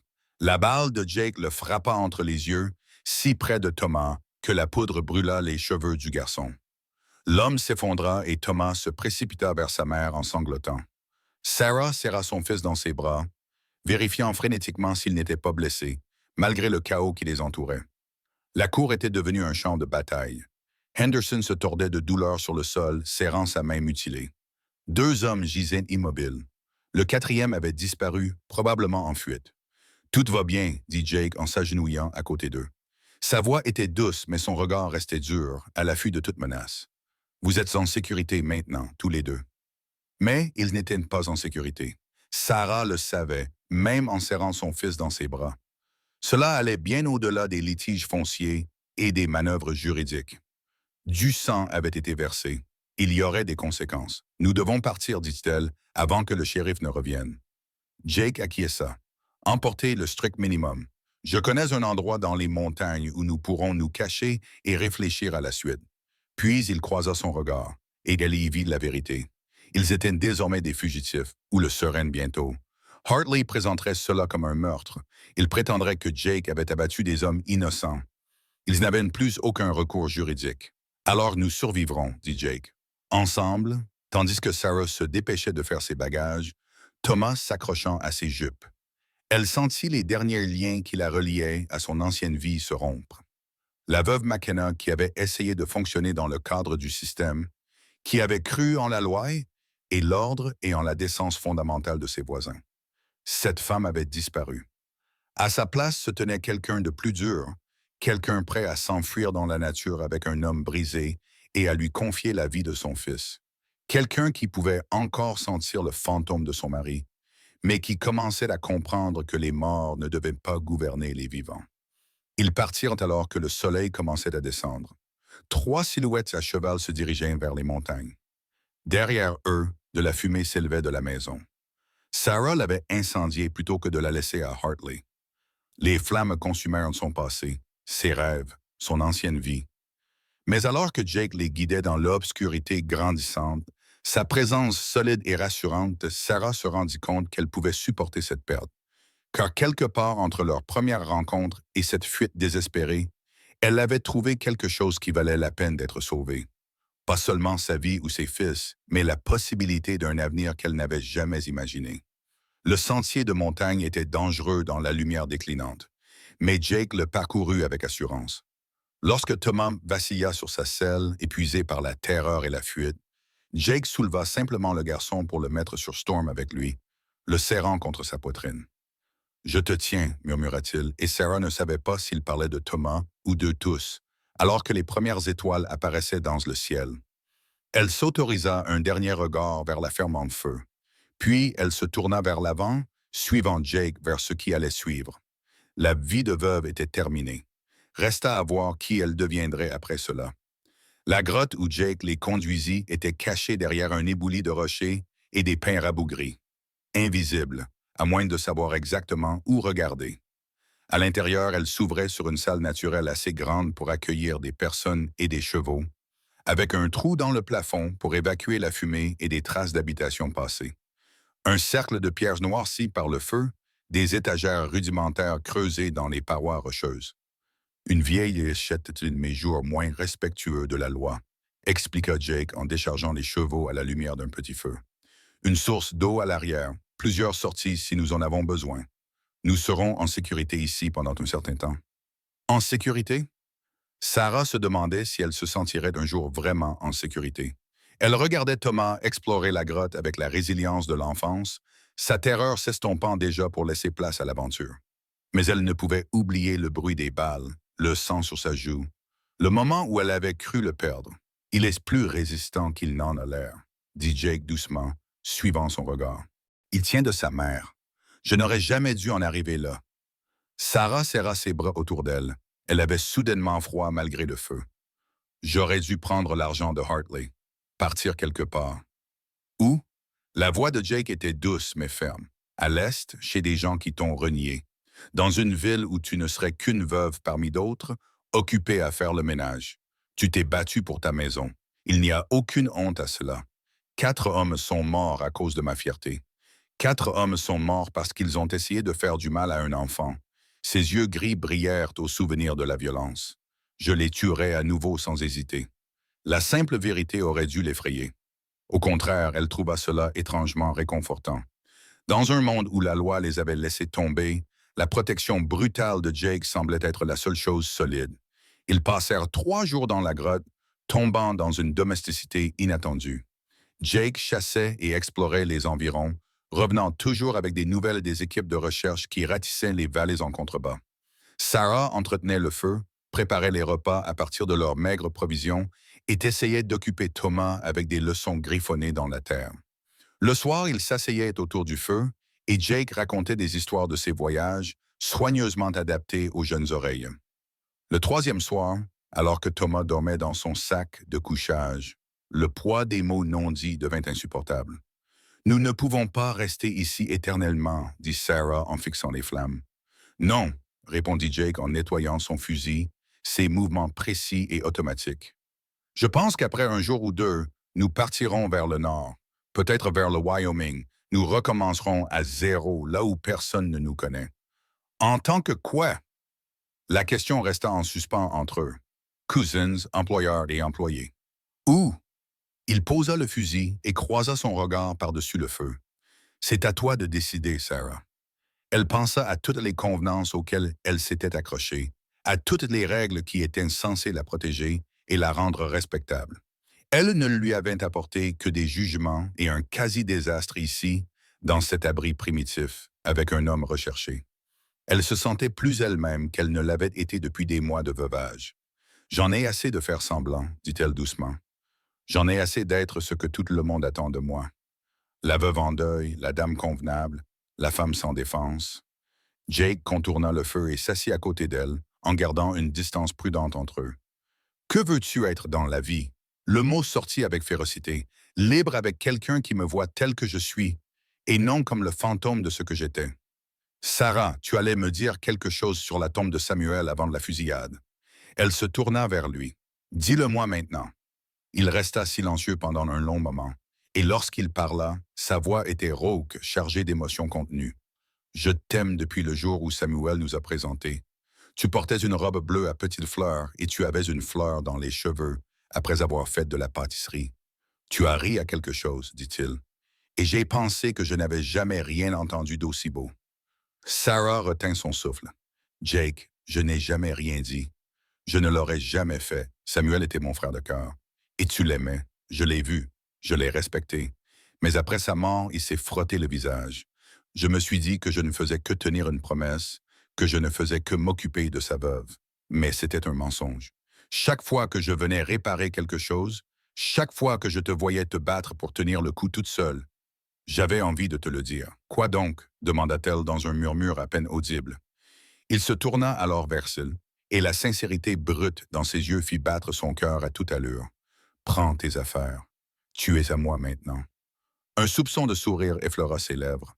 Ce n'est pas très romantique, je sais, mais je ne suis pas doué pour les beaux discours. Tout ce que je sais, c'est que je veux prendre soin de toi et de Thomas. Je veux construire quelque chose de nouveau avec toi, pas seulement préserver quelque chose d'ancien. Sarah sentit les larmes lui monter aux yeux. C'est pour ça que tu es resté à l'écart, que tu as toujours gardé tes distances. Ça ne me semblait pas correct, désirer la femme de mon ami décédé. Je ne trouvais pas cela honorable. Il rit amèrement. Mais je suppose que l'honneur est un luxe que nous ne pouvons plus nous permettre. Non. Sarah posa sa main sur la sienne. Ne dévalorise pas cela. Ce que tu as fait, ce que tu as sacrifié pour nous, c'est plus honorable que toutes les personnes respectables de Cedar Ridge réunies. Ils restèrent assis en silence, les mains jointes, le feu crépitant entre eux et la vaste obscurité au-delà. Finalement, Sarah prononça les mots qui s'étaient accumulés depuis le premier jour où il était apparu avec du bois de chauffage. Je veux être à toi, Jake.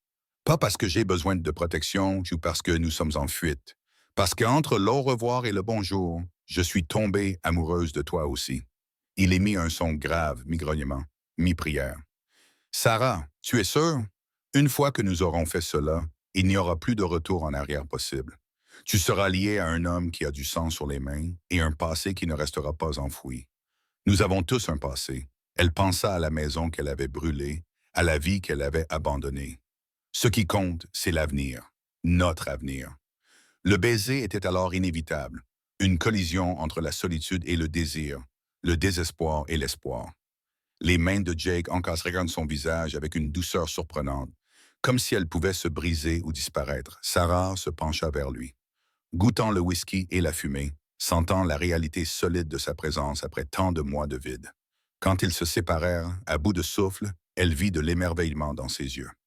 Je n'aurais jamais pensé, jamais imaginé que tu... Je sais. Elle sourit à travers ses larmes.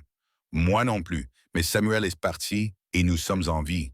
Je pense qu'il aurait voulu que nous soyons heureux. Demain, dit Jake d'une voix rauque pleine de promesses, nous trouverons un pasteur. Nous officialiserons notre union. Depuis quand les hors-la-loi se soucient-ils de la loi? Depuis qu'ils tombent amoureux de veuves respectables. Il l'embrassa à nouveau, plus doucement cette fois. Tu méritais mieux qu'une grotte et un homme recherché, mais je te jure que je passerai ma vie à essayer de t'offrir le monde. Une petite toux les fit se séparer brusquement. Thomas se tenait au bord de la lueur du feu, se frottant les yeux endormis. « Maman, tu pleures? » Sarah s'essuya rapidement les joues. « Des larmes de joie, mon chéri. Viens ici. » Thomas s'approcha et s'installa entre eux avec la confiance de l'enfance. « Est-ce qu'on va être une vraie famille maintenant? Toi, moi et Monsieur Jake. » Sarah regarda Jake par-dessus la tête de son fils. Elle vit la question et la promesse dans ses yeux.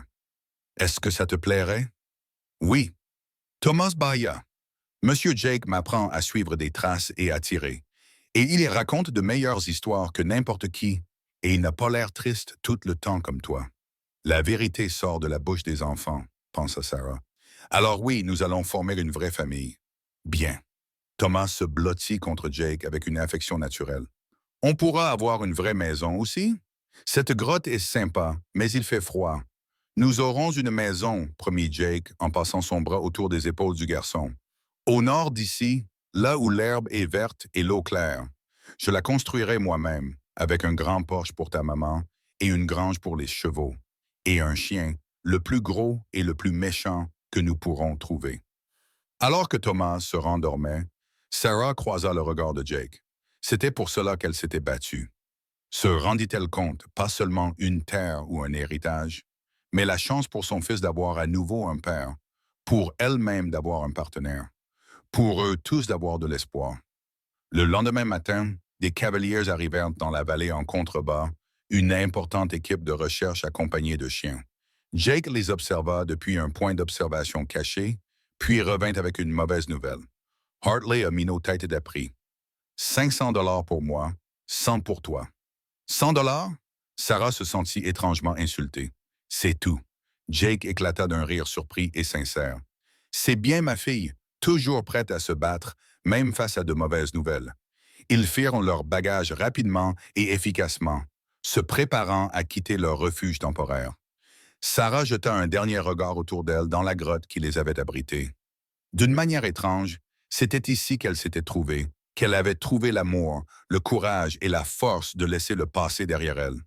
Prête? Demanda Jake. Thomas était déjà monté devant lui sur Storm. Prête? Dit Sarah en enfourchant sa propre monture. Ils s'élancèrent dans la lumière du matin. 3 silhouettes se détachaient sur le vaste paysage. Derrière eux se trouvait Cedar Ridge, la tombe de Samuel et les cendres de vieux rêves. Devant eux les attendait l'incertitude, le danger et la promesse de quelque chose de nouveau. Alors qu'ils grimpaient plus haut dans les montagnes, Jake se mit à siffler un air enjoué qui fit rire Thomas. Sarah se surprit à sourire malgré tout. Ils étaient désormais des hors-la-loi, des fugitifs d'un système corrompu, mais ils étaient ensemble. Et d'une certaine manière, cela faisait toute la différence. « Prends tes affaires », avait dit Jake dans la grotte. « Tu es à moi maintenant. » Ce n'était plus un ordre, mais un pacte, une promesse écrite dans la fuite et la survie, scellée par des baisers et le sommeil confiant d'un enfant. Sarah poussa son cheval en avant, suivant son improbable sauveur vers un avenir incertain, et elle se rendit compte qu'elle n'avait aucun regret. Le soleil montait dans le ciel, dissipant la brume matinale. Quelque part derrière eux, des chiens hurlaient sur une piste froide. Mais devant eux, les montagnes s'ouvraient sur des possibilités infinies, et Sarah McKenna, bientôt Sarah Colton, chevauchait vers elle avec son fils, et l'homme qui lui avait appris que parfois, l'amour ne vient pas comme une pluie douce, mais comme un feu de forêt qui brûle l'ancien pour faire place au nouveau. Le canyon se rétrécissait devant eux, ses parois rouges s'élevant comme les portes du jugement de part et d'autre. Jake arrêta Storm et leva la main pour demander le silence. Le vent du matin transportait des voix, des rires rauques et le cliquetis des éperons sur la pierre. « Combien? » murmura Sarah en serrant Thomas contre elle. « 4, peut-être 5, répondit Jake sans quitter des yeux le virage devant eux. Ils attendent. Ils ont dû deviner que nous prendrions Eagle Pass. Y a-t-il un autre chemin? Pas sans revenir sur nos pas pendant 2 jours. Il se retourna sur sa selle, ses yeux gris évaluant la situation. Sarah, je veux que tu prennes Thomas et que tu grimpes là-haut. Il désigna une étroite corniche à 6 mètres au-dessus de la paroi du canyon. Quoi qu'il arrive, reste caché. Si les choses tournent mal... Non, sa voix était calme. Nous ne nous séparons pas. Pas maintenant, Sarah. Je sais tirer. Tu m'as appris toi-même ces derniers jours. Elle ajusta son manteau, révélant le pistolet de Samuel à sa hanche. On affronte ça ensemble ou pas du tout? Jake l'observa longuement, puis acquiesça lentement. D'accord. Mais Thomas monte sur la corniche. Ce n'est pas négociable. Ils attachèrent les chevaux dans un bosquet de genévriers. Jake aida Thomas à grimper en sécurité, pressant son Derringer de rechange dans les petites mains du garçon. Seulement si quelqu'un essaie de grimper après toi, lui dit-il à voix basse. Vise la poitrine et appuie doucement sur la détente. Thomas acquiesça solennellement, la peur et la détermination se disputant sur son jeune visage. Sarah l'embrassa rapidement, puis suivit Jake vers le lieu de l'embuscade. Ils entendirent Henderson avant de le voir, sa voix portant clairement dans l'air calme. « J'aurais dû tuer ce morveux quand j'en avais l'occasion. Ça nous aurait évité cette poursuite. Hartley les veut vivants. » Une autre voix répondit. Surtout la femme, il dit qu'il a des projets pour elle. Sarah eut la chair de poule en comprenant ce que cela signifiait. À côté d'elle, Jake était devenu complètement immobile. Ce silence dangereux qui précède la violence. « Vivante ne veut pas dire indemne », continua Henderson. Sarah pouvait entendre le sourire dans sa voix malgré sa main blessée. Il y a plein de façons de rendre une femme docile sans la tuer. Jake bougea alors, fluide comme de l'eau, se positionnant derrière un rocher. Il leva 3 doigts, puis pointa du doigt. 3 hommes visibles, au moins 2 autres cachés. La bouche de Sarah s'assécha, mais elle se força à respirer lentement, se souvenant de ses leçons. Main ferme, vue claire, appuyée. Ne pas bouger brusquement. Je vais attirer leur feu, murmura Jake. Quand ils se tourneront vers moi, tu t'occupes de celui qui est le plus proche, puis tu rejoins Thomas. Avant qu'elle n'ait pu protester, il était déjà en mouvement, criant d'une voix qui résonnait sur les parois du canyon. Henderson, je pensais que tu soignais la main que je t'ai cassée. Des coups de pied éclatèrent à toute main immédiatement, les balles ricochant sur les rochers. Sarah vit sa cible, un homme maigre qui cherchait à se mettre en meilleure position. Elle visa, expira lentement et appuya sur la détente. Le pistolet fit un bond dans sa main et l'homme se retourna sur le côté, serrant son épaule. La femme, occupe-toi de la femme. D'autres coups de feu retentirent, assourdissant dans le canyon étroit. Sarah recula précipitamment, rechargeant son arme avec ses doigts tremblants. Une silhouette se dressa au-dessus d'elle. Elle tira sans réfléchir, la balle l'atteignant en plein torse. Il bascula en arrière avec un grognement de surprise. « Sarah, baisse-toi. » Elle se coucha à plat ventre, tandis que le fusil de Jake crépitait au-dessus de sa tête. Un autre homme tomba, mais d'autres arrivaient et leur position était encerclée. Sarah pouvait voir Henderson diriger ses hommes restants, sa main mutilée enveloppée dans des bandages sales.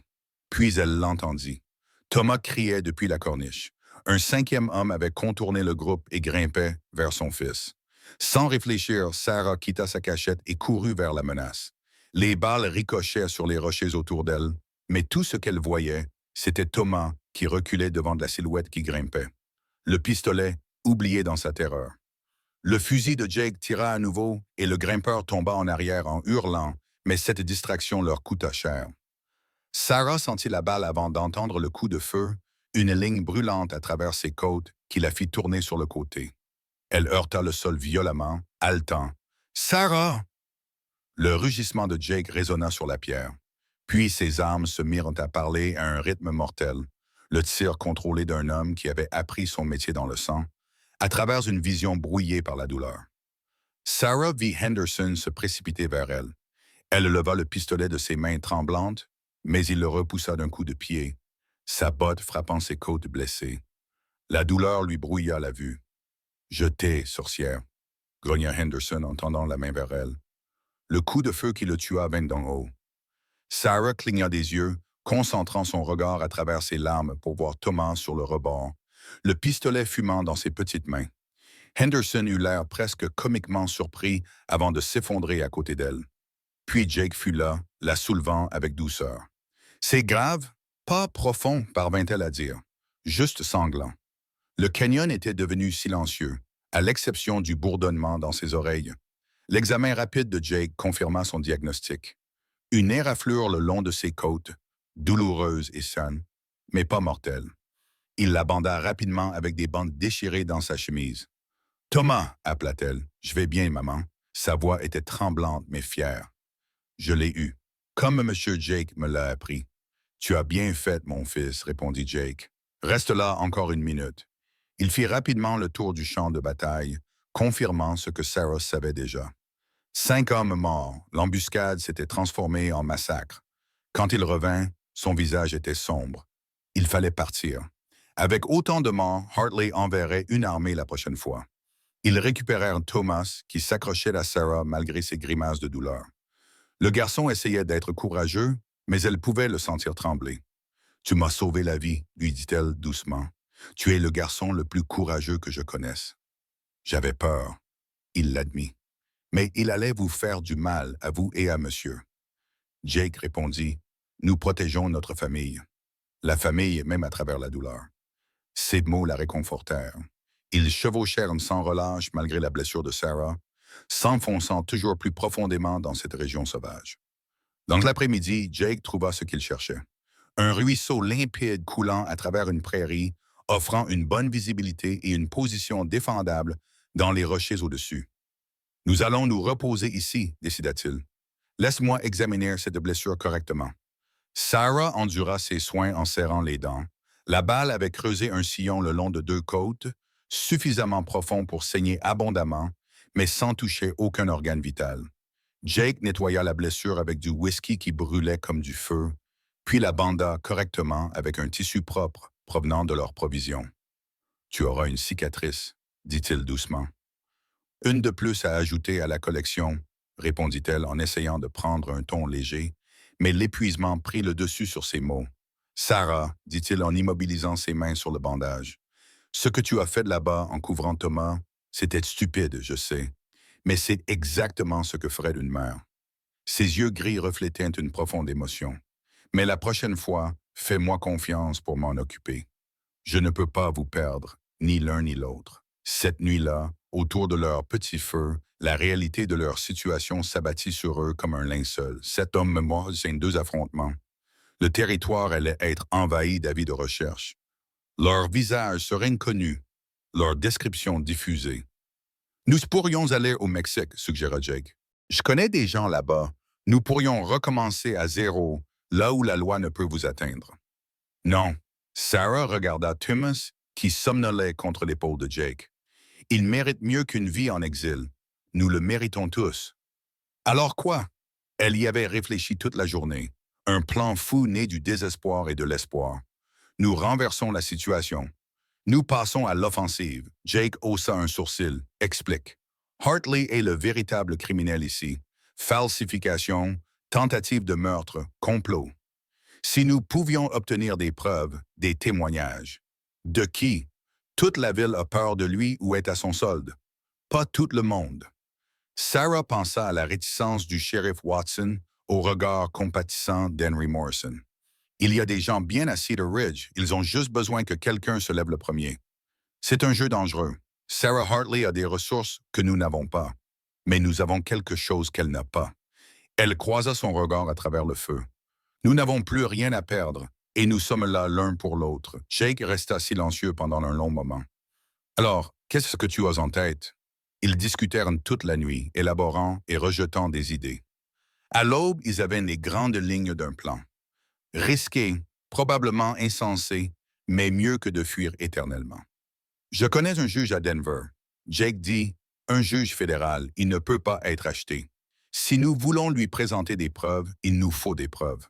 Sarah grimaça en se redressant, ses côtes protestantes, ce qui signifie qu'il faut y retourner. Non, hors de question. Jake, j'ai dit non. Sa voix était plate et définitive. Je ne te ramènerai pas dans le danger. Tu ne m'emmènes nulle part, répondit Sarah d'un ton calme.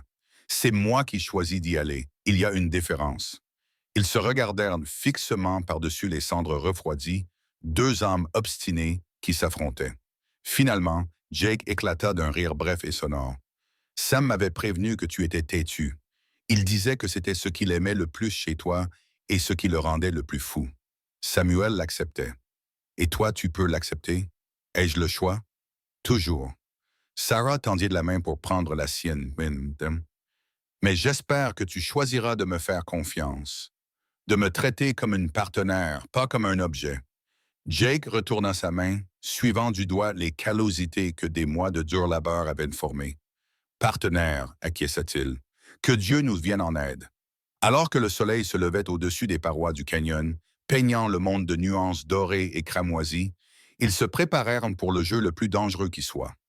Passant du statut de proie à celui de prédateur, Sarah vérifia son pistolet, grimaçant sous l'effet de la traction sur ses côtes.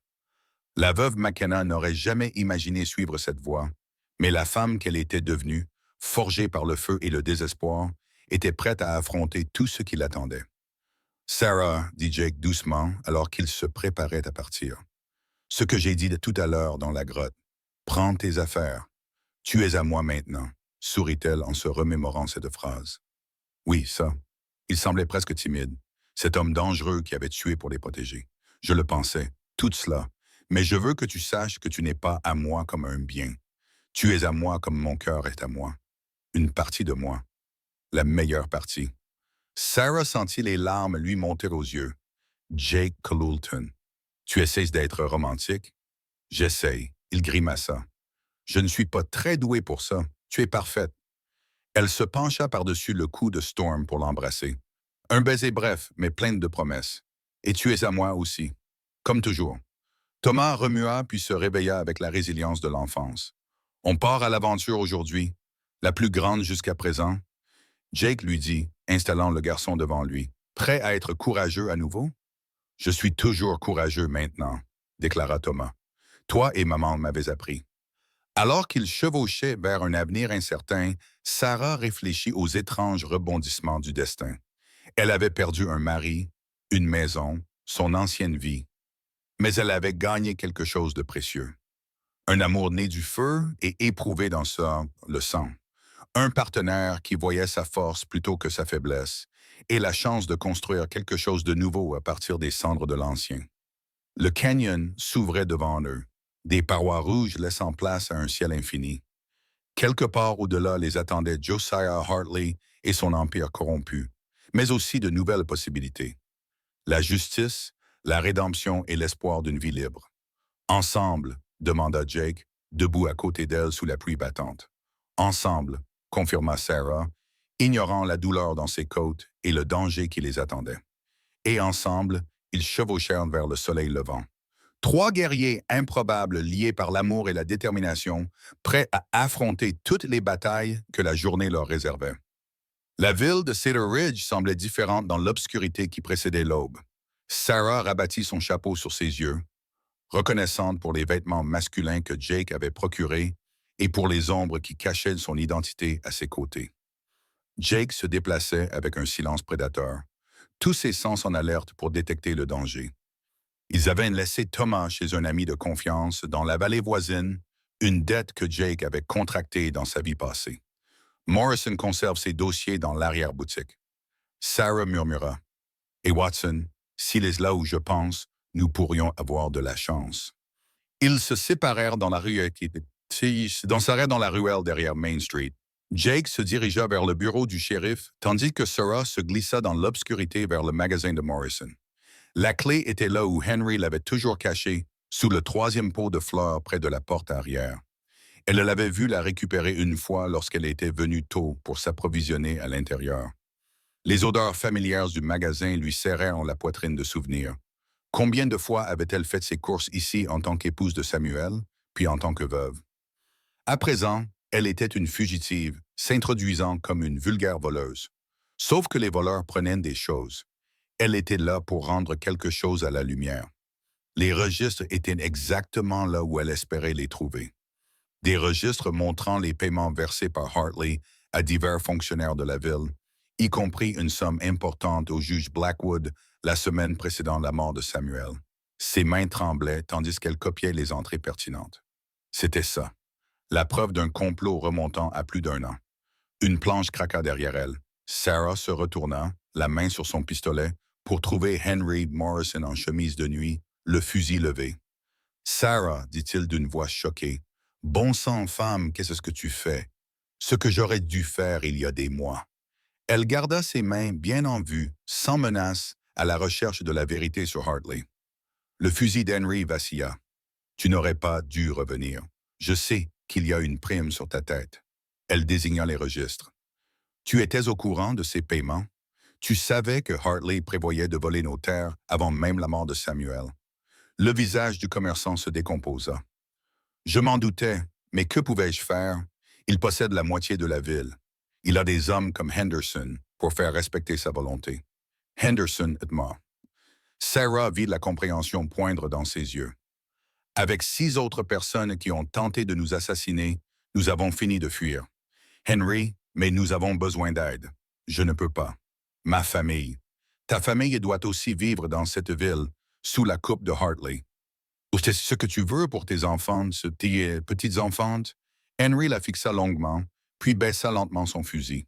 « De quoi as-tu besoin? » 20 minutes plus tard, Sarah ressortit avec des copies des pages du grand livre et quelque chose de plus précieux encore. La promesse d'Henry Morrison de témoigner. Une voix de la conscience dans une ville de lâches. C'était un début. Elle retrouva Jake au point de rendez-vous, une grange abandonnée à la lisière de la ville. Mais il n'était pas seul. Le shérif Watson était assis sur une botte de foin, les mains liées, paraissant plus vieux que son âge. Tom a accepté de parler. Jake dit sans préambule. On dirait que sa conscience le tourmente. Sarah, Watson ne pouvait pas la regarder dans les yeux. Je suis désolé pour tout. Je voulais aider, mais Hartley vous payait pour fermer les yeux. Sarah lui montra les entrées du registre. 300 $ la semaine du meurtre de Samuel, de l'argent sale. Shérif. Watson tressaillit. Je ne savais pas qu'il avait l'intention de tuer quelqu'un. Je pensais qu'il s'agissait juste d'une question de terrain. Quand j'ai compris, il a secoué la tête. J'étais trop impliqué. Il me tenait. Il ne te tient plus, dit Jake doucement. La question est, es-tu assez courageux pour te rebeller? Le shérif resta silencieux pendant un long moment. Puis le gang Jameson Hartley les a engagés. Il a des lettres dans son coffre-fort qui le prouvent. Ils étaient censés voler Samuel, faire croire à un accident, mais ils se sont laissés emporter. Ils l'ont tué à la place. Sarah faillit s'effondrer. Elle s'en doutait, mais maintenant, elle en était certaine. Vous en êtes sûr? J'ai vu les lettres moi-même quand Hartley se vantait. Watson leva enfin les yeux, les larmes coulant sur son visage poussiéreux. J'ai été lâche, Sarah. J'ai laissé le meurtrier de ton mari s'en tirer. Je l'ai laissé te terroriser. Mais peut-être qu'il n'est pas trop tard pour réparer. L'aube se levait lorsqu'ils finalisèrent leur plan. Watson retournerait à son bureau, agirait normalement tout en rassemblant secrètement des adjoints qui n'étaient pas à la solde de Hartley. Henry rallierait les honnêtes gens de la ville, et à midi, lorsque Hartley tiendrait sa cour à la banque comme il le faisait tous les lundis, il passerait à l'action. C'est risqué, avertit Jake alors qu'il se préparait à prendre position. Si une seule personne l'avertit, alors nous sommes morts, répondit Sarah en vérifiant une dernière fois son pistolet. Mais nous sommes morts de toute façon si nous continuons à fuir. Au moins, de cette façon, nous mourrons en essayant de construire un avenir meilleur pour Thomas. Jake lui saisit de la main. Nous ne mourrons pas aujourd'hui. Je te le promets. Ne fais pas de promesses que tu ne peux pas tenir. J'ai tenu toutes les promesses que je t'ai faites. Ses yeux gris plongèrent les siens. Je ne vais pas m'arrêter maintenant. La matinée s'écoula lentement. Sarah se positionna sur le toit de la chapellerie, d'où elle avait une vue dégagée sur l'entrée de la banque. Jake prit place dans l'écurie de location de l'autre côté de la rue. Watson se déplaçait dans la ville, discrètement, rassemblant des hommes. À 11h30, Hartley arriva dans son élégant carrosse, accompagné de 4 gardes du corps. Le cœur de Sarah se serra. Il s'attendait à 2, peut-être 3, mais elle vit alors autre chose. Les habitants de la ville se rassemblaient en nombre inhabituel. Henry avait bien fait son travail. La nouvelle s'était répandue. Midi sonna, accompagné du carillon de l'église. Sarah regarda Watson s'approcher de la banque, le vit hésiter alors que les hommes de Hartley se tendaient. Pendant un instant, elle crut qu'il avait perdu son sang-froid. Puis Jake sortit de l'écurie, un fusil à la main. Et Watson se redressa. « Josiah Hartley !» cria le shérif, sa voix portant à travers la rue. « Vous êtes en état d'arrestation pour complot, meurtre et fraude. » Hartley rit, le son portant clairement. « As-tu perdu la tête, Tom? Tu travailles pour moi. Plus maintenant. » Watson sortit son arme. « Viens tranquillement. » Et les coupes de feu éclatèrent. Les hommes de Hartley allèrent en chercher leurs armes, mais Jake était déjà en mouvement, ses fusils parlant avec une précision mortelle.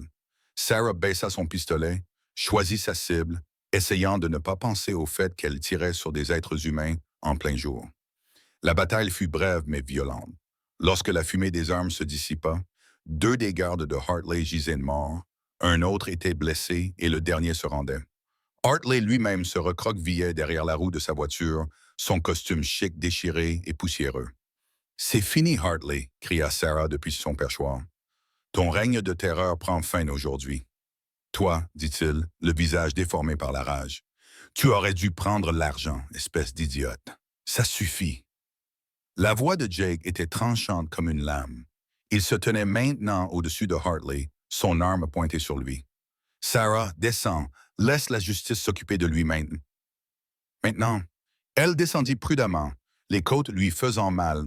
Les habitants de la ville se pressaient autour d'eux, murmurant. Elle entendait la colère dans leur voix. Des années de ressentiment trouvaient enfin leur expression. Combien Hartley avait-il trompé, menacé, détruit? « Nous avons trouvé le coffre-fort, » rapporta Watson en sortant de la banque avec un coffre-fort. Des lettres, comme je l'avais dit, la preuve de tout. Sarah prit les lettres avec des mains tremblantes. Tout y était, noir sur blanc. Les ordres donnés au gang Jameson, les reçus de paiement, les plans pour la chasser de ses terres datant de plusieurs semaines avant la mort de Samuel. Vous l'avez tué, dit Terry. Brady, dit-elle à Hartley, la voix ferme malgré ses larmes. Vous avez assassiné un homme bon pour le profit. Les affaires, cracha Hartley. Juste les affaires. Votre mari était faible, s'accrochant à des terres sans valeur. Je vous ai offert un prix équitable. Le poing de Jake frappa la mâchoire de Hartley, le laissant froid. Équitable, dit-il d'un ton conversationnel, secouant sa main. Juste équitable. Le juge fédéral arriva 3 jours plus tard, convoqué par télégramme. Le procès fut rapide grâce aux témoignages de Watson, au registre de Morrison et aux lettres. La condamnation était certaine par Shemaison. Hartley serait pendu pour meurtre, son empire démantelé. Les terres qu'il avait volées seraient rendues à leurs propriétaires légitimes. Sarah se tenait dans le cimetière au coucher du soleil. Jake était à ses côtés. Thomas jouait tranquillement parmi les pierres tombales. Elle déposa des fleurs sauvages fraîches sur la tombe de Samuel, les mêmes fleurs tardives que Jake avait apportées ce jour-là, qui semblaient remonter à une éternité. « Nous avons réussi, dit-elle à la pierre silencieuse. Nous avons obtenu justice pour toi. Nous avons protégé notre fils. J'espère que tu reposes en paix maintenant. » La main de Jake trouva la sienne, chaude et solide. Il est en paix depuis qu'il sait que tu es en sécurité. Comment peux-tu le savoir? Parce que c'est tout ce que je voudrais. Il sourit doucement. Si c'était moi qui étais sous terre et toi ici, je voudrais juste savoir que tu es en sécurité, heureuse, vivante. Ils se marièrent la semaine suivante dans la petite église. Thomas était le garçon d'honneur et la moitié de la ville était présente. Les mêmes personnes qui avaient chuchoté sur la veuve scandaleuse célébraient maintenant son courage. Sarah portait la robe de sa mère, retouchée pour lui aller, et Jake semblait mal à l'aise mais beau dans son costume emprunté. « Jake Colton, voulez-vous prendre cette femme pour épouse? » Le révérend Michaels prononça ces mots avec précaution, sans regarder Sarah dans les yeux. Elle lui avait pardonné, mais aucun des deux n'oublierait son jugement antérieur. « Oui, répondit Jake fermement. Aujourd'hui, demain et tous les jours qui suivront. Et toi, Sarah McKenna, acceptes-tu cet homme de tout ton cœur? » Sarah l'interrompit, faisant sourire Jake. Pour toujours et encore. Le baiser qui scella leur union fut tendre, plein de promesses et intense. Thomas applaudit plus fort que quiconque. Il avait enfin la famille complète dont il avait rêvé. Ils reconstruisirent sur les terres de Sarah. Pas seulement la grange, mais une vraie maison avec la grande véranda promise par Jake. Le territoire leur offrait une compensation pour leur épreuve, suffisante pour prendre un nouveau départ. Jake élevait des chevaux, enseignant à Thomas tout ce qu'il savait. Sarah planta son jardin avec les graines que Jake lui avait données il y a si longtemps, les regardant pousser vigoureusement dans un sol enrichi par les cendres. Les soirs calmes, il s'asseyait sur cette véranda, regardant le soleil peindre la prairie en or. Parfois, Sarah surprenait Jake en train de la regarder avec émerveillement, comme s'il n'arrivait toujours pas à croire qu'elle l'avait choisi. Dans ces moments-là, elle se rappelait ses paroles lors de cette nuit désespérée dans les montagnes. « Prends tes affaires. Tu es à moi maintenant. » Ce n'était plus un ordre, mais une déclaration d'appartenance réciproque. Elle était à lui. Oui, mais il était aussi à elle. Tout comme Thomas, la terre et la vie qu'ils avaient construite à partir des cendres de la tragédie. Le vent de la prairie transportait le parfum de la sauge et des possibilités. Et Sarah Colton, épouse d'éleveur, mère, survivante, savait qu'elle était exactement là où elle devait être. Non pas parce qu'un homme l'avait revendiquée, mais parce qu'elle s'était d'abord revendiquée elle-même, puis avait choisi de partager cette identité avec une âme complexe qui s'était montrée digne de ce cadeau. Au loin, des nuages d'orage s'amassaient, mais Sarah ne les craignait plus. Elle avait traversé des épreuves pires et en était sortie plus forte. Quoi qu'il arrive, ils y feraient une face ensemble. Une famille forgée dans le feu, trempée par l'amour et plus forte que toute force qui pourrait tenter de la briser. Le fantôme de Samuel McKenna reposait enfin en paix, sachant que sa femme et son fils étaient non seulement en sécurité, mais aussi véritablement vivants. Et dans la lumière dorée d'un autre coucher de soleil western, 3 cœurs battaient à l'unisson. Preuve que parfois, les plus grandes histoires d'amour ne s'écrivent pas dans la perfection, mais dans le courage de recommencer. Merci d'avoir écouté ce conte du Far West. Où appréciez-vous cette histoire? Partagez votre emplacement dans les commentaires ci-dessous afin que nous puissions entrer en contact avec d'autres auditeurs à travers le monde. N'oubliez pas de vous abonner à la chaîne From Wild West et de nous faire part de vos impressions sur le parcours de Sarah et Jake. Vos commentaires alimentent notre passion pour donner vie à ces histoires de la frontière.